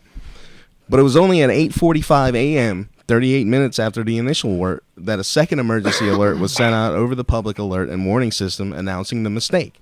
That seems like an awful long time to go. I mean, it was that easy to send out the fake one, right? Mm-hmm. Well, it could take them that long to realize they effed up. I worked in 911 call centers before, and I've seen this kind of stuff and these people and the way they behave, and they have nothing to do with their lives but sit there and wait for you to call 911. So they have the most amazing Facebook pages. Those women have the most amazing fingernails because it's all they have time to do, and they get lost in their own world. And they, you think they're paying attention to you when you call 911, and I've seen this happen because I've been there when it happens. And it's just like they're not always paying attention. So, I mean, I've heard all kinds of crazy. Some people have said it was a nuclear submarine operated by, Illuminati people. I want to be a Freemason one day. I want to join the Illuminati, thank you very much. But I'm like, that's far-fetched. But somebody that's, effing up because they're, effing off on Facebook, and they're, doing their nails because they're, the standard, there's nothing that ever happens here. Who the F is ever going to launch a nuclear missile? I'm ever going to have to actually do my job, push a button. I'm going to screw off all day long. And so if I do F up, I might not notice it for 38 minutes. I'm just saying, this is just another possibility. Compared to subsurfacing and launching missiles to Hawaii, I'm just saying maybe somebody was just spaced out. It took 38 minutes to figure it out. I don't know. I mean, look, you are talking about a government, so it's all going to be automatically inherently inept in any of its bureaucracy. But I think that there are shadowy powers at work within that government that will use that ineptitude as a cover for their actual shady stuff. So this article mentions, let's see, the chances that the ballistic missile system alert was a simple mistake by one person even further strains credulity. One writer points out how the system is designed to prevent this precise mistake. There is no one button that could accidentally be hit. There are 5 fail-safe procedures in the Hawaiian Emergency Alert Management System, the last being a 2-key system, such as are present in U.S. missile silos and on U.S. nuclear submarines. 2 keys, 8 feet apart, requiring 2 different individuals to simultaneously and positively trigger the alert. This is why alternative media reports of an intercepted nuclear missile attack need to be considered, since it raises another scenario that better fits the sequence of events on Saturday morning. The first alternative news report appeared in the Operation Disclosure blog site on January 13th. It was headed RV Intelligence Report and said, missile launches were detected in the Pacific Ocean off the coast of Hawaii. The launches originated from the same anomaly detected yesterday, January 12th. The missiles were immediately intercepted and destroyed. The anomaly was revealed to be a nuclear stealth submarine. The nuclear stealth submarine was located and destroyed shortly after the attempted attack. On January 16th, another author came out saying that the Hawaii event was an intercepted nuclear missile attack. After explaining how the emergency alert system is designed to prevent the kind of human error claimed by state authorities, author wrote, there was a missile, probably fired from a nuclear submarine under the control of individuals loyal to the deep state, possibly Israeli or German. The missile was not fired by North Korea or by North Korean forces. The missile was intercepted, then the cover-up began. Here's the thing, man. I got a theory on this that debunks the whole thing. Hold on, really before you get into your theory, man. If they were able to, if the governor was able to get on Twitter and be like, "Hey, we fucked up," why couldn't he call the people who fucked up and get them to do an official retraction? Right. Like, I mean, yeah, granted, they may not have been able to know that they fucked up, but, the governor knew, so you would think the message would have got through somehow. I don't know. Well, here we go. In additional alternative news media source corroborating key aspects of the thwarted missile attack against Hawaii is veteran journalist and orthopedic surgeon Dr. Dave Janda. He commented in a radio interview about a deep-level source who has never been wrong over the years and that he's known had told him about the Hawaii missile incident. Quote, what the source told me was that, and I've never found the source to be wrong, was that there was actually a missile fired. The missile was brought down by the U.S. anti-missile program. It was a submarine-based missile, and it was from a Chinese sub. This was a renegade faction within the Chinese military that was in charge of the sub that fired the missile. And in fact, the Chinese Navy, supporting these guys support Xi Jinping, current president of China. It was the ship that took out the submarine. So it's like a schism within the Chinese military. If the above scenario actually happened, then it makes sense that an alert was generated after the initial missile launch. Then, once the missile had been intercepted, local and federal authorities were informed immediately, only 3 minutes later. The additional 35 minutes was probably due to the short time, quote unquote, it took to find and take out the missile launch system, likely a submarine, to prevent another missile launch. The all-clear was then given to issue the additional emergency alert to Hawaii residents while covering up the nuclear attack and takedown. What adds credibility to this alternative scenario are photos of a number of UFOs seen over Hawaii 31 minutes after the second emergency alert. The photos show UFOs that display an advanced technology that may be craft belonging to a United States Air Force-run secret space program, such as Solar Warden, that has broken away from deep state control. Another explanation is that the craft were extraterrestrial in origin, and following a decades-long policy of secretly intervening to forestall nuclear weapons incidents, as contended by the author, Solaris Modalis, who provided these photos Genesis, and we've got photos of some of these light ships that were viewed over Hawaii. We got a nice big photo right there. Look at that. That's so pretty. So, So what was your theory then, Don? Okay, very good. Thank you. All right, so now I'm gonna back up the hack theory, where these systems were hacked, and why they would want to cover it up. The obvious reasons, because it would be highly embarrassing.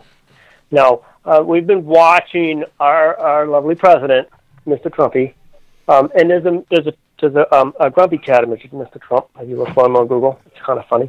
And so he likes to tweet, "My button bigger than your button," and that's just really mature for somebody owning a load of nuclear weapons like we have. And then let's say that Kim Jong is wise at these things, and he wants to make people afraid. That's why he launches missiles. He wants to put fear in you. So when I heard the news of this alarm happening, I put myself in those shoes, because I do a lot of times. I like to remind myself of what nuclear weapons can do, and I'll watch lots of videos and absorb it, because I don't want to lose touch of it. And then I almost died 2.5 years ago to a drunk driver who ran over my body, and I was lucky enough to be able to live from it. I got rods in my legs and stuff, but I spent 8 months watching my daughter imagine what life would be like if Dad had died. So these things matter to me. And when I hear about these people looking at their phones and it says, you got 30 minutes to live, and they're giving their testimony on what it's like to tell their family, I'm going to die soon, that's pretty heavy. And so then I go, that's a real heavy message of the reality of nuclear weapons. We forgot what those things could do. And this really drove to nail home, well, man, if North Korea hacked the system to drive that nail home, they did a good job of doing it. They really made nuclear weapons really apparent. They brought back history. They educated us on how evil these things really are. So now we take it more seriously. So now we see them as more of a threat, so maybe they have more leverage. Well, not to mention the nukes that we dropped on Japan historically in World War II were like firecrackers compared to what we have now. Exactly. You know and what? I think he's building stuff as strong as what the Soviets built, and those are nasty. They didn't care how accurate they were. They were just so big, they just took everything out. They didn't care. It was just that big. And I think he's building that, because I think he got the plan for it. Somebody sold him something. There's no way that guy moved that fast. The missile, the way you read about how the engine works and how it twists the cone in different ways, that's Soviet technology. Somebody sold him something. He got it fast. So it's scary stuff. A couple days after that, we had the same thing happen in Japan. So Japan's public broadcaster on Tuesday accidentally sent news alerts that North Korea had launched a missile. Now, yeah, right. Suspicious, huh? They launched a missile that citizens should take shelter just days after the government of Hawaii had sent a similar warning to its citizens. The broadcaster corrected itself 5 minutes later and apologized for the error on its evening news. The initial test cited J-Alert, a system used by the government to issue warnings to its citizens about missiles, tsunamis, and other natural disasters. They later said the system was not to blame for the false alarm. Makoto Sasaki, a spokesman for NHK, apologized, saying the staff had mistakenly operated the equipment to deliver news alerts over the internet. So, twice now, and just to get a point of view, let's see how many fake public broadcasts go out like that. Accidentally. Right, exactly. It's suspicious, isn't it? It's like, why? All of a sudden, I even thought to myself, I said, that's really creepy. Well, because I'll tell you why. It would be an effective hack, though. I'll tell you why. The whole reason this happened is because, obviously, they need more funding to improve their emergency alert system. And that's coming. This is coming from UPI. Raytheon awarded $641 million for ballistic missile defense system testing, and this is on the 16th. This story comes out on the 16th. The Missile Defense Agency has awarded Raytheon with a contract to test multiple radar platforms to support the ballistic missile defense system. The terms of the $641 million deal were announced by Friday by the Department of Defense. Do we really need to say any more? Do we really? The Bigelow story, Mr. Bigelow out there in California, who Harry Reid gave the $22 million to. And I think about this. I go, one dude, one company got $22 million. If you do your research, you'll realize that $22 million went to Bigelow Industries. $22 million is beans, man. You remember when we were talking about that John Quincy St. Clair guy? They were giving him $4 million a year like it was cool. You know, there's something I'm picking up on here that maybe we're kind of overlooking with this whole thing is that we're being attacked by North Korea on speed dial. Right. Great way to put it. Yeah, I think so. Exactly. That's why I think that we're low-key paying them to antagonize us on the world stage. Because, look, Saddam is dead. Osama's dead. Vlad and Trump are homies. We owe China too much money. There's no powers in South America or Africa that really pose a threat to the United States. What's left? We don't have a boogeyman anymore. ISIS is on the way out. The Taliban ain't shit. They're going to have to build something. So America needs a bad guy. Situation. We didn't even have to create this. This just came out of nowhere and fits the bill. We got the perfect bad guy. He's not related to us. We don't have anything to do with him. We hate him. He's got the perfect threat, right? Oh, it just fits the bill. We just can't stop. Our human race, we just can't get past this. As a collective whole, as a planet, this is how we behave ourselves. This is why aliens just say, look at these people, they suck. They probably lived for 500 years, right? They're like, oh, we'll just wait. You know, every generation, they make it another 80 years, they flop. They forget everything they learned the previous generation, 2-3 generations. Who the fuck? They don't even remember what happened. How do they grow? We'll just give them time, right? They probably live so long, they watch and laugh, and they probably did. If UFOs do intervene, they probably will intervene with nuclear missiles because supposedly they don't like those things. Plenty of videos showing these little orbs going around, launches, test launches, and deactivating things. They probably are looking up. I hope they're looking up for us. Well, at least some of them, maybe. Please stop, right? I mean, it's at least some of them, maybe, but I'm sure that there's some of them out there giving us the technology to kill ourselves with it. Purposely. You never know. I know this. I've been told that there's so much out there that we can't comprehend. Don't even try to put your mind around one race or one little spaceship. We did have a document with a bunch of different. It's like I guess it's like a group effort or something. People putting in information about different species. Like it's a ton of stuff. If I thought of the one alien that I could see that would freak me. I mean, dude, I've done some creepy things and recorded some creepy stuff in creepy places. And as long as I'm not getting scratched, I'm okay.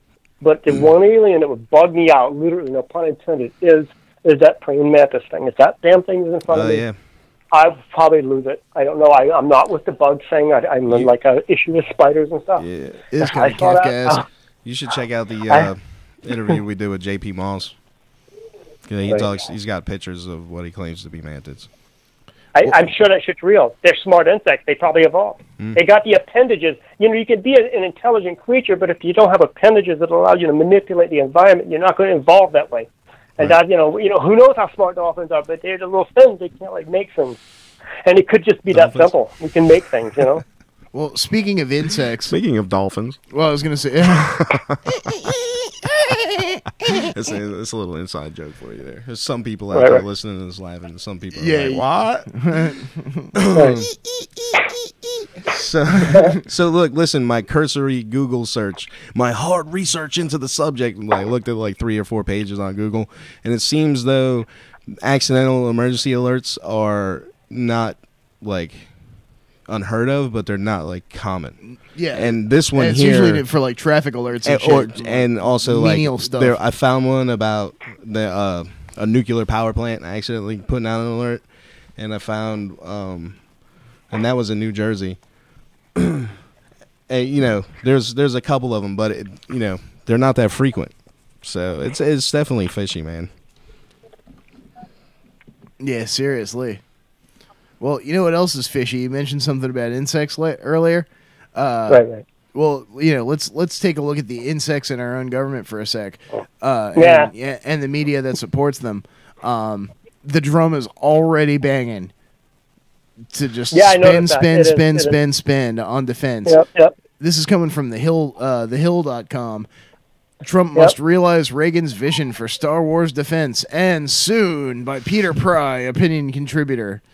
And of course, what else do you need to hear, man? It's just Donald Trump and Ronnie Reagan. Hold on. Things are getting out of control, though. They're building weapons like the Soviets. No, they're not the Soviets. They're the Russians. Have a missile that is so damn big. It doesn't matter what you have for a missile defense shield. It is just so big it's going to annihilate, sterilize everything. And they never plan to use it, right? But they just say, we got it.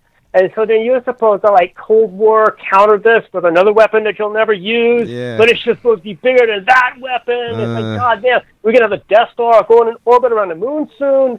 Guys, we got to snap out of this They're stuff. just going to turn the moon on. Fuck, man, right? Well, yeah. That's hollow, you know. If I were an alien species, I wouldn't, even worry about having to invade a planet when they have their space-based weapons turned back at their own planet. You know what? Those aliens are probably cameramen.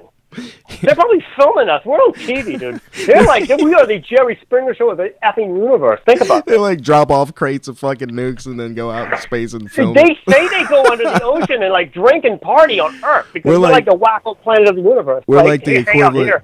We're like the equivalent of that video that says crackhead chases a laser like a cat. It's some guy messing with some dude in the street. That's like the equivalent. Nice. So yeah, we're humans, We just figured it out. We just figured out what we can figure out.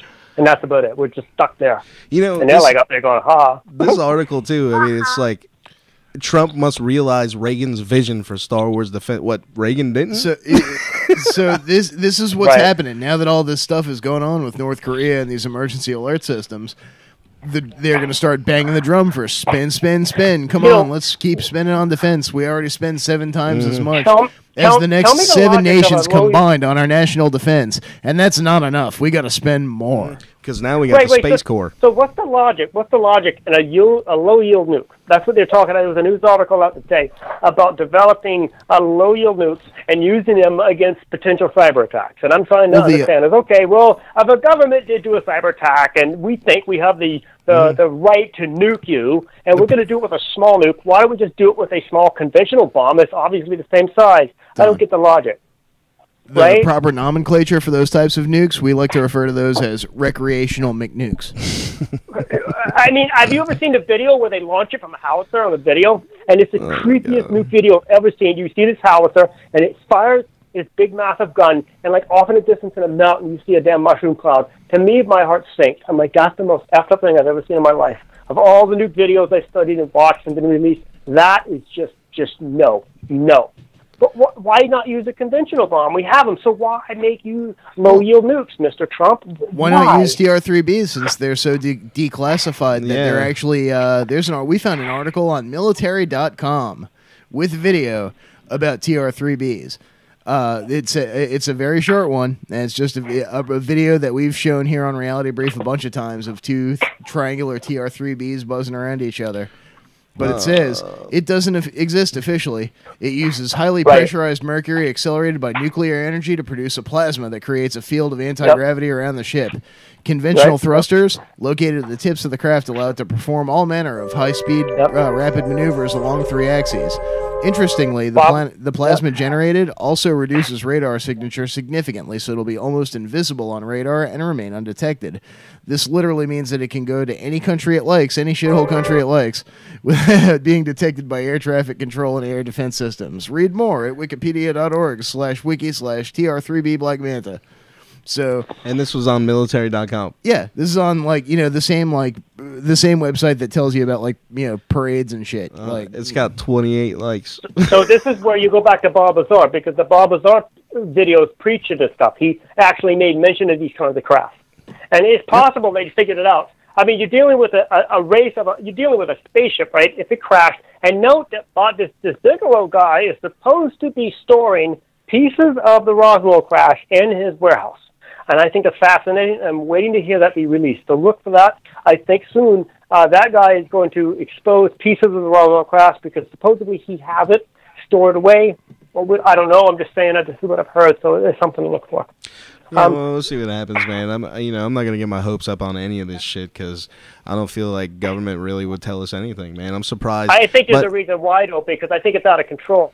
Because during the Cold War, we didn't know what they knew. And if this machine lands in your backyard and you've got nuclear weapons, and, what if the enemy has it and can weaponize this technology against us? So we got to keep it quiet. We don't need panic. Because look at what happened to the War of the Worlds. You have a radio broadcast, and nobody actually heard the fact. This is just a sci-fi show. It's okay, guys. But they did a really good job of doing their sci-fi show, and everybody believed it, and they freaked out. And so maybe, government, between that and religious views, they don't need panic, because I've already noticed now after disclosure, and I would expect that religious groups, of all types could take this into another realm. And one aspect would be that they would take it very seriously, because it would then legitimize everything they've ever thought of. For instance, you see the UFO, and it goes into this hole in the sky. Or you get the hole in the sky and the UFO comes out of it, and you get the video of this. Okay, whatever. I've been watching lots of Star Trek videos and movies and Star Wars, and sci-fi tells me that this is like aliens and stuff. But before industrialization, if you're just like back in the 1700s and you see a light open up in the sky and something comes out of it, the only thing you got to go on is religion and the biblical theories of that. This is like the sky opening up and angels coming out. You see UFO type things. You see UFO type things in old paintings, old religious paintings like that all the time. But now we only 70 years have we now had a different opinion about this and say, okay, maybe there's little machines coming out of a hole in the sky because they're teleporting from one planet to another. It's possible that it's just the process of them trying to get us acclimated to it, so we didn't just completely lose our minds, like, Allegory to Cave style, like slowly getting us used to the idea through, television and different medias and shit, science fiction. And now they're just slowly introducing us to it. Like they felt like we couldn't handle it, we'd lose our mind or something. There were some good points raised about why wouldn't they give us technology? And somebody made a good point to say, well, who on the planet would they give the technology to?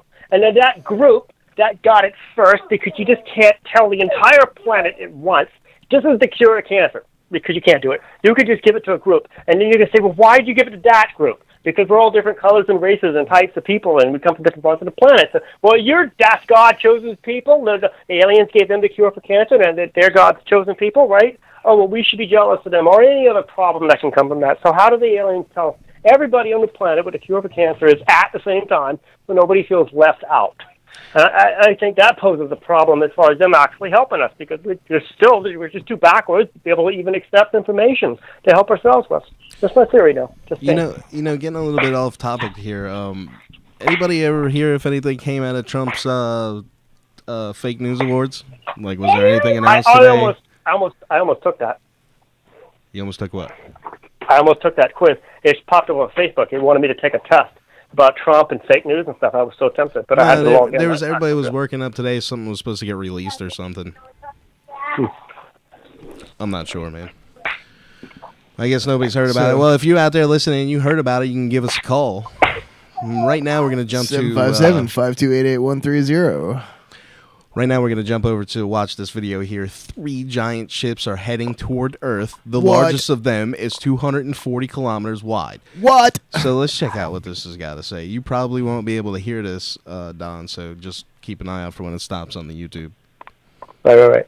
Is this going out right now, Don? UFO encounters have become especially frequent in the 21st century, when it became impossible to disregard incidents of UFO sightings. Special departments of air defense, secret labs, and other implements have been organized as well.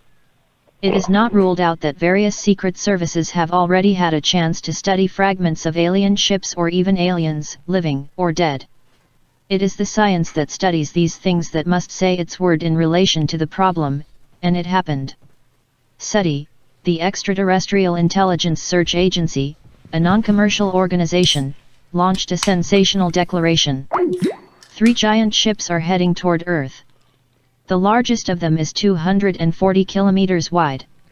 The other 2 are smaller. Currently, the objects are out of our reach yet. But that looks like the Stargate spacecraft Destiny. were detected by the HARP space search system. This system, based in Alaska, was designed to study the phenomenon of aurora borealis. Damn, this is just like according to SETI researchers, disclosure porn, objects are nothing more. Yeah, it is. Well, but it caught my eye, so I wanted to talk about it at the very least. Do you really want to finish it, or? Okay, let's watch some disclosure porn. An extraterrestrial spacecraft. They will be visible in optical telescopes as soon as they reach the orbit of Mars. The U.S. government would have been informed about the event. The ships will arrive on Earth on July 4, 2018. The date of the supposed arrival of the ships and the contact with extraterrestrial civilizations brings to light reflections on the date of independence of America, on July 4th. Is it just a coincidence? More likely, however, is that SETI researchers are over-hopeful at this event after 50 years of constant space monitoring that has produced no results. However, mankind is only now beginning to explore space. We are just the beginners in this great and unexplored universe. Many believe that there are many other civilizations in space beyond our civilization. In 2016, a prominent Chinese official, a member of the Chinese space program, released photos of other human footprints on the lunar surface. The official stated that he received the information from a trusted source and accused the Americans of concealing this information. The photos were dated August 3, 1969, 2 weeks after Armstrong and Aldrin stepped on the surface of the Moon on July 20, 1969. Therefore, materials from the lunar mission were studied and classified by NASA. On March 15, 2016, the New York Times produced another sensation. The same Chinese official, Mao Qin, said he had obtained more than 1,000 secret NASA photos showing not only the human footprints but even the carcass of a man on the surface of the Moon. Some of the bones in the carcass were missing, the officer said. The human body must have fallen on the Moon of an alien spacecraft, while the aliens kept some tissue samples for investigation. The photos were taken by a lunar probe. The absence of air makes it possible to capture minute details from the lunar orbit. The photos of the carcass were very clear. Dr. Ken Johnston, former manager of data and photos at the Department of Control at NASA's Lunar Reception Base, said that astronauts in North America had found and photographed ancient artificially origin ruins on the Moon. Supposedly, U.S. astronauts had seen a large and mechanism unknown on the Moon. The data were classified as secret by the U.S. government. Soon we will know the truth, if this is all a fantasy, or if it translates the truth of the facts. Well, yeah, sure. I mean, soon we'll know the truth. I keep hearing that, but I haven't seen it yet. You know who I think knows just the truth. Just a whole lot of YouTube videos with a computer voice and a source of Google. Yeah, that's exactly it. A computer voice. And, you know, when you listen to this, it's a machine, so you can't gauge the seriousness of the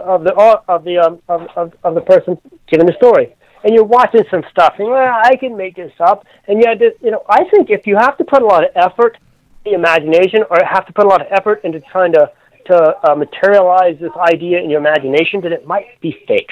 Because really real stuff doesn't require me to think a lot about if it's real or not. It should just stick out at me and go, bam, hi, I'm real. I don't know if I would agree with that, but well, you know who obviously knows the truth is Moby. Oh God, this douchebag. Like, nobody likes you anyway, guy. Why do you even gotta? Why do my song suck so bad? Moby says CIA agents asked him to spread the word about Trump and Russia. They said, like, look, you have more of a social media following than any of us do. Could you please post some of these things in a way and just sort of, put it out there? And yeah, for real, last February, following the presidential inauguration of Donald Trump, Moby posted on social media claiming to have insider information on connections between the Trump administration and Russia. Too bad he doesn't have insider information on how to not murder a Joy Division song. Hold on. That was a good one, but hold on. Look at this guy's face right now. You see this? Okay, that is a face of someone who talked to the CIA and is and was dosed with LSD and strapped to a chair and waterboarded and shit. You all right? Look, back in my day, you had to pay check it out. I talked to the CIA. Like, back in my day, you had to pay $5 a shot to get dosed by LSD. I'll bet you talked to the CIA, motherfucker. I don't know. Even if he did and they told him that, I wouldn't believe it. It came from the CIA. Are you fucking kidding me? Oh, man. So, yeah, I mean, you know, I don't know where we were supposed to go from there, but there is that there. Even Space Ghost knows nobody cares, Moby. Nobody cares, Moby. Nobody cares. Look, and just on another point, you know, Moby, if you're listening, I know you are. Look, just quit talking to the CIA, man. Nothing good is gonna fucking come from that. And also, man. if you're Just listening stop, out dude. there, Just Moby, stop, man. your cover I of bet Nude they pay him. on They Fades probably was pay him terrible. really well. Yeah, it may be, man. Who knows, dude? Money, then, man. That's good coming from the CIA. He hasn't had a hit in a while. I guess he's got a. Well, yeah, but however, I have found a bigger travesty, a bigger travesty this week than Moby's cover of Nude on Fades. Douchebank. You remember that meme going around a little while ago talking about where it had Trump and it said, "What swamp? This is a federally protected wetland." Well, here's your federally protected wetland. This is what the whole shithole scandal was really meant to cover up, okay? Trump lender and other convicted banks get reprieves from the feds, and this is dated January 10th. 5 banks, and I'll bet you can't guess which 5, including a big lender to President Donald Trump, have received temporary reprieves from the administration to run businesses that they otherwise would have had to shut down after criminal convictions. The Labor Department granted Deutsche Bank a waiver from punishment, allowing it to continue to douchebank, a waiver from punishment, allowing it to continue to manage pension funds and individual retirement accounts for another 3 years, according to an announcement in the Federal Registry soon after the decision last month. 4 other banks convicted in criminal cases. Survey says, which banks do we got? We're getting to that. We're also granted waivers. Douchebank has been a big lender to Trump over the years.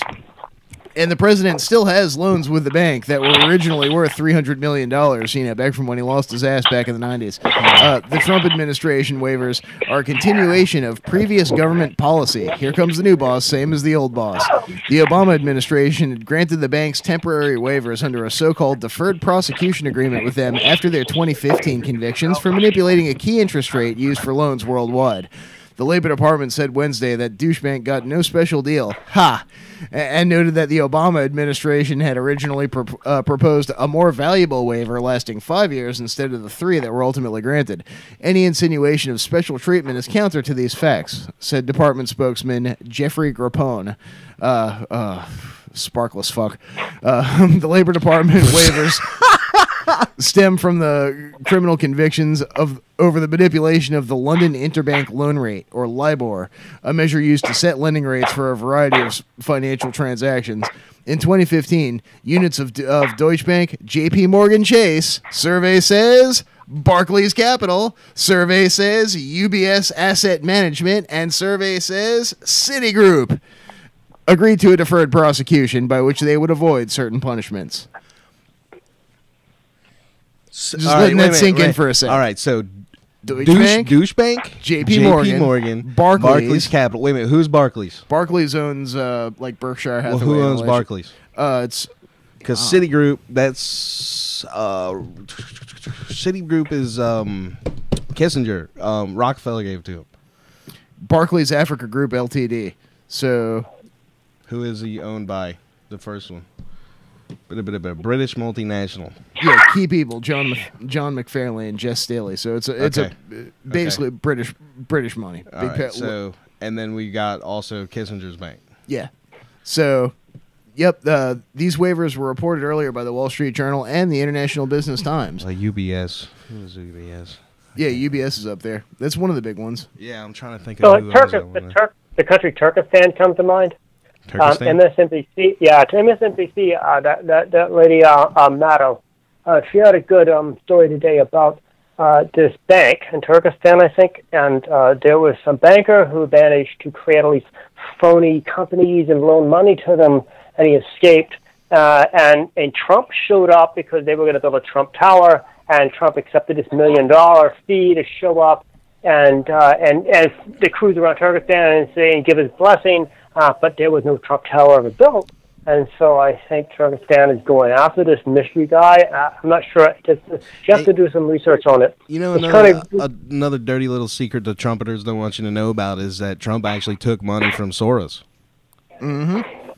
To build something in Chicago, yeah. Yep. Nice. So, German newspaper Handelsblatt also reported last month that Special Prosecutor Robert Mueller had subpoenaed Deutsche Bank seeking records as part of his investigation into allegations that Russia had helped Trump win the 2016 election. Deutsche Bank had no comment at the time, and a lawyer for Trump denied that Mueller had subpoenaed Deutsche records relating to the president. Deutsche Bank is also a big lender to the family real estate company once run by Trump's senior advisor and son-in-law Jared Kushner. In 2016, Deutsche Bank lent $285 million to the affiliates of the Kushner companies to refinance a loan used to purchase the retail floors in old New York building of the old New York Times building in Manhattan. Last month, the New York Times cited unnamed sources saying federal prosecutors in Brooklyn had asked Deutsche Bank for records related to the Kushner companies. After Trump's disastrous foray into casinos and other businesses where he lost his ass back in the 90s, and several corporate bankruptcy filings, Deutsche Bank was one of the few big financial institutions willing to lend to him. The bank provided key financing for several parts of his business, including the Trump International Hotel and Tower in Chicago. So there you go. There's that Soros money. Mm-hmm. There's a lot of money going on between Trump and places that he shouldn't be transferring money to if Trump he wants to be is president of the United States. I think Trump is up to his eyes in money laundering schemes, man. Oh yeah, you telling me? I mean, that's this is off the hook. Yeah, I mean, and not saying that some other country's interest, right? You got some buildings or hotels or financial interest in our country, and we would like your government to do us some favors. If you could help us out here in there, right? Yeah. Isn't that supposed to be a problem for our government to be taking favors from other governments because you got financial interest? It's just business as usual, though. I mean, that's how they do it. I mean, Hillary Clinton did it when she was Secretary of State with Saudi Arabia. Mm-hmm. So, it's just business as usual. And that's why I don't think Trump is going to be the great disclosure or anything. And, all these pedophilia arrests and trafficking rings, they don't got anything to do with Trump, man. I saw an infographic. Or if they do, it's just him taking out his political enemies. Yeah. It has nothing to do with any principled stance on anything. I saw an infographic the other day. It was saying, oh, look at all these busts. And then they had to say it was in the first month of Trump's presidency. Like, it had anything to do with Trump. Like, it took less than a month to do all the surveillance, warrant requests, build the whole case on all of those busts. It took less than a month, and Trump put it into action his first day. What are you fucking kidding me? That was being worked on before Trump was serious, even elected. If Trump was serious about all that stuff, then the U.S. Marines would have landed on Epstein's Island by now. No doubt. But I would go so far as in the wake of Trump's shithole countries remarks. There's a meme that I saw floating around the internet that really struck home with me. I don't remember who originally said it, but it's right up my alley. Somebody said, "There's no such thing as shithole countries, only shithole governments." Right. That's a good point. That doesn't really bother me. It doesn't. Now, what GOP member decided to say that Haiti is just full of garbage and sheet metal or like roofing tent? It was some guy that tried to make excuses and say, "Oh yeah, Trump, he's just saying because the country is a dump hole." Right, but then you get a lot of people that come from dump hole countries that just are not stupid people because just genetic works that way, and maybe they're really talented people, and there's the money that backs them up, that brings them up, doesn't mean that they're any less of a human being. And guess what Trump doesn't get? He grew up in this sheltered world. He doesn't understand. I don't think he's racist. I think he's an idiot.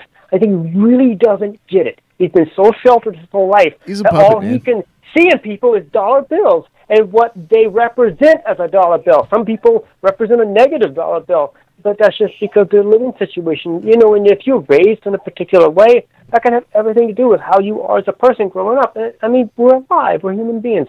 We're not dollar bills. And his brother, what is this? One of his sons gets up there and says, my dad's not racist. The only color he cares about is green. I'm like, well, great for the information, dude. So your dad only cares about is money. He's the president of the most powerful country in the world.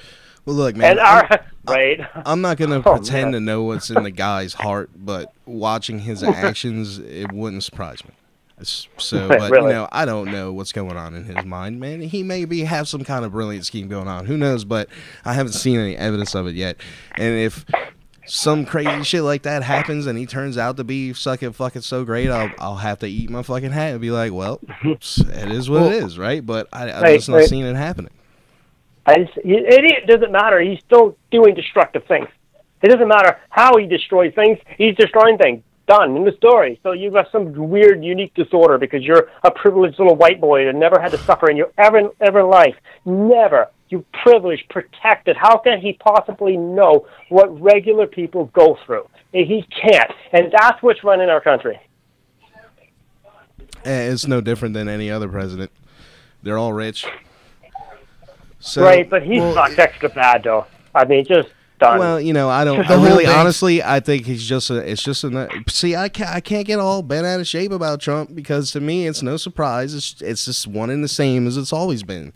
Since I started paying attention to this shit, you know what I mean? Like, I guess under Clinton or whatever. It's the same game, man. It's just how it is, dude. You can watch the cycles, and it's just, and it's just been intensifying, and getting worse and worse and worse. Guys, I'm 46 years old. I've never seen anything like this piece of trash. This dude just sucks. He just sucks. He doesn't represent right or left. This is not about politics anymore. This dude just It never blows. was. It's just out in the open now, man, is all. It's out in the open, and for everyone to see. And, there's people making excuses for it. Well, but whatever. It's not. It's the same game, man. Well, our government's busy digging around with money laundering scandals. You should see what's going on over in Russia. We found this article. This is coming from slavorum.org. Age of Cyborg Russians. See the new combat suit for the Russian military. We're working on a concept for the combat suit of the future, and these are kind of badass looking. And this, I would assume that this is some Dark Fleet secret space program type tech at work here. They say, future is here. The new high-tech cyborg-looking combat suits have been revealed on Thursday at the opening of largest Russian high-tech prototype center in Moscow, reports RT. Stunning super soldier combat played Doom 4 game has made everyone drop their jaws. Is basically how Russian soldiers will look on future battlefields. Futuristic, dangerous, and full of cool and full of new high-tech gadgets. So it shows these suits of these guys, and it really does look like some, some knocked off an armor. Hey, man, if we got any veterans out there listening right now in the YouTube chat that want to chime in and say whether that looks like anything they've seen or not, please do. But this guy says, we're working on concept for combat suit of future. On display is our vision of suit we would like to develop within next couple of years, said Oleg Chikarev, the deputy chief of weapon systems at the Institute.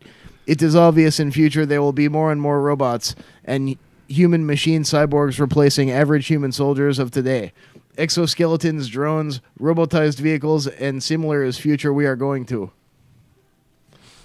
I see greater robotization. In fact, future warfare will involve operators and machines, not soldiers shooting at each other on the battlefield. Lieutenant General Andrei Grigoriev, head of the Advanced Research Foundation. If you wondered how this suit is called, it's a Slavic word, ratnik, meaning warrior in English. So until the ratnik suit is finished, we'll be seeing regular soldiers on battlefields. Well, Don, man, thanks for calling in and sticking with us, man. We're going to have to get out of here, though, so... Yeah, we're coming up on that time, but... We're actually past, but, whatever. We could do what we want. We do what we want. We don't have the radio station to worry about no more. So, man, thanks again for calling, man, and we'll be in touch soon. Hello? Don? Maybe he stepped away. All right. So, guys, I just want to let you know that tonight's show was brought to you by the Elder Protocols of Zion. Nas Energy Drink. Nas Energy Drink. Taste Fire Hot Sauce. Taste Fire Hot Sauce. The Mossad. Also Nazis. Space Nazis, though. Space Nazis, too. Only space Nazis. Regular Nazis and space Nazis. And I think does that cover it? Oh, Illuminati confirmed, guys. Thanks for sticking around and watching. And don't forget. Nobody cares, Moby. Nobody cares. Nobody cares, Moby. Nobody cares, Moby. Nobody. All right, guys. Have a good night.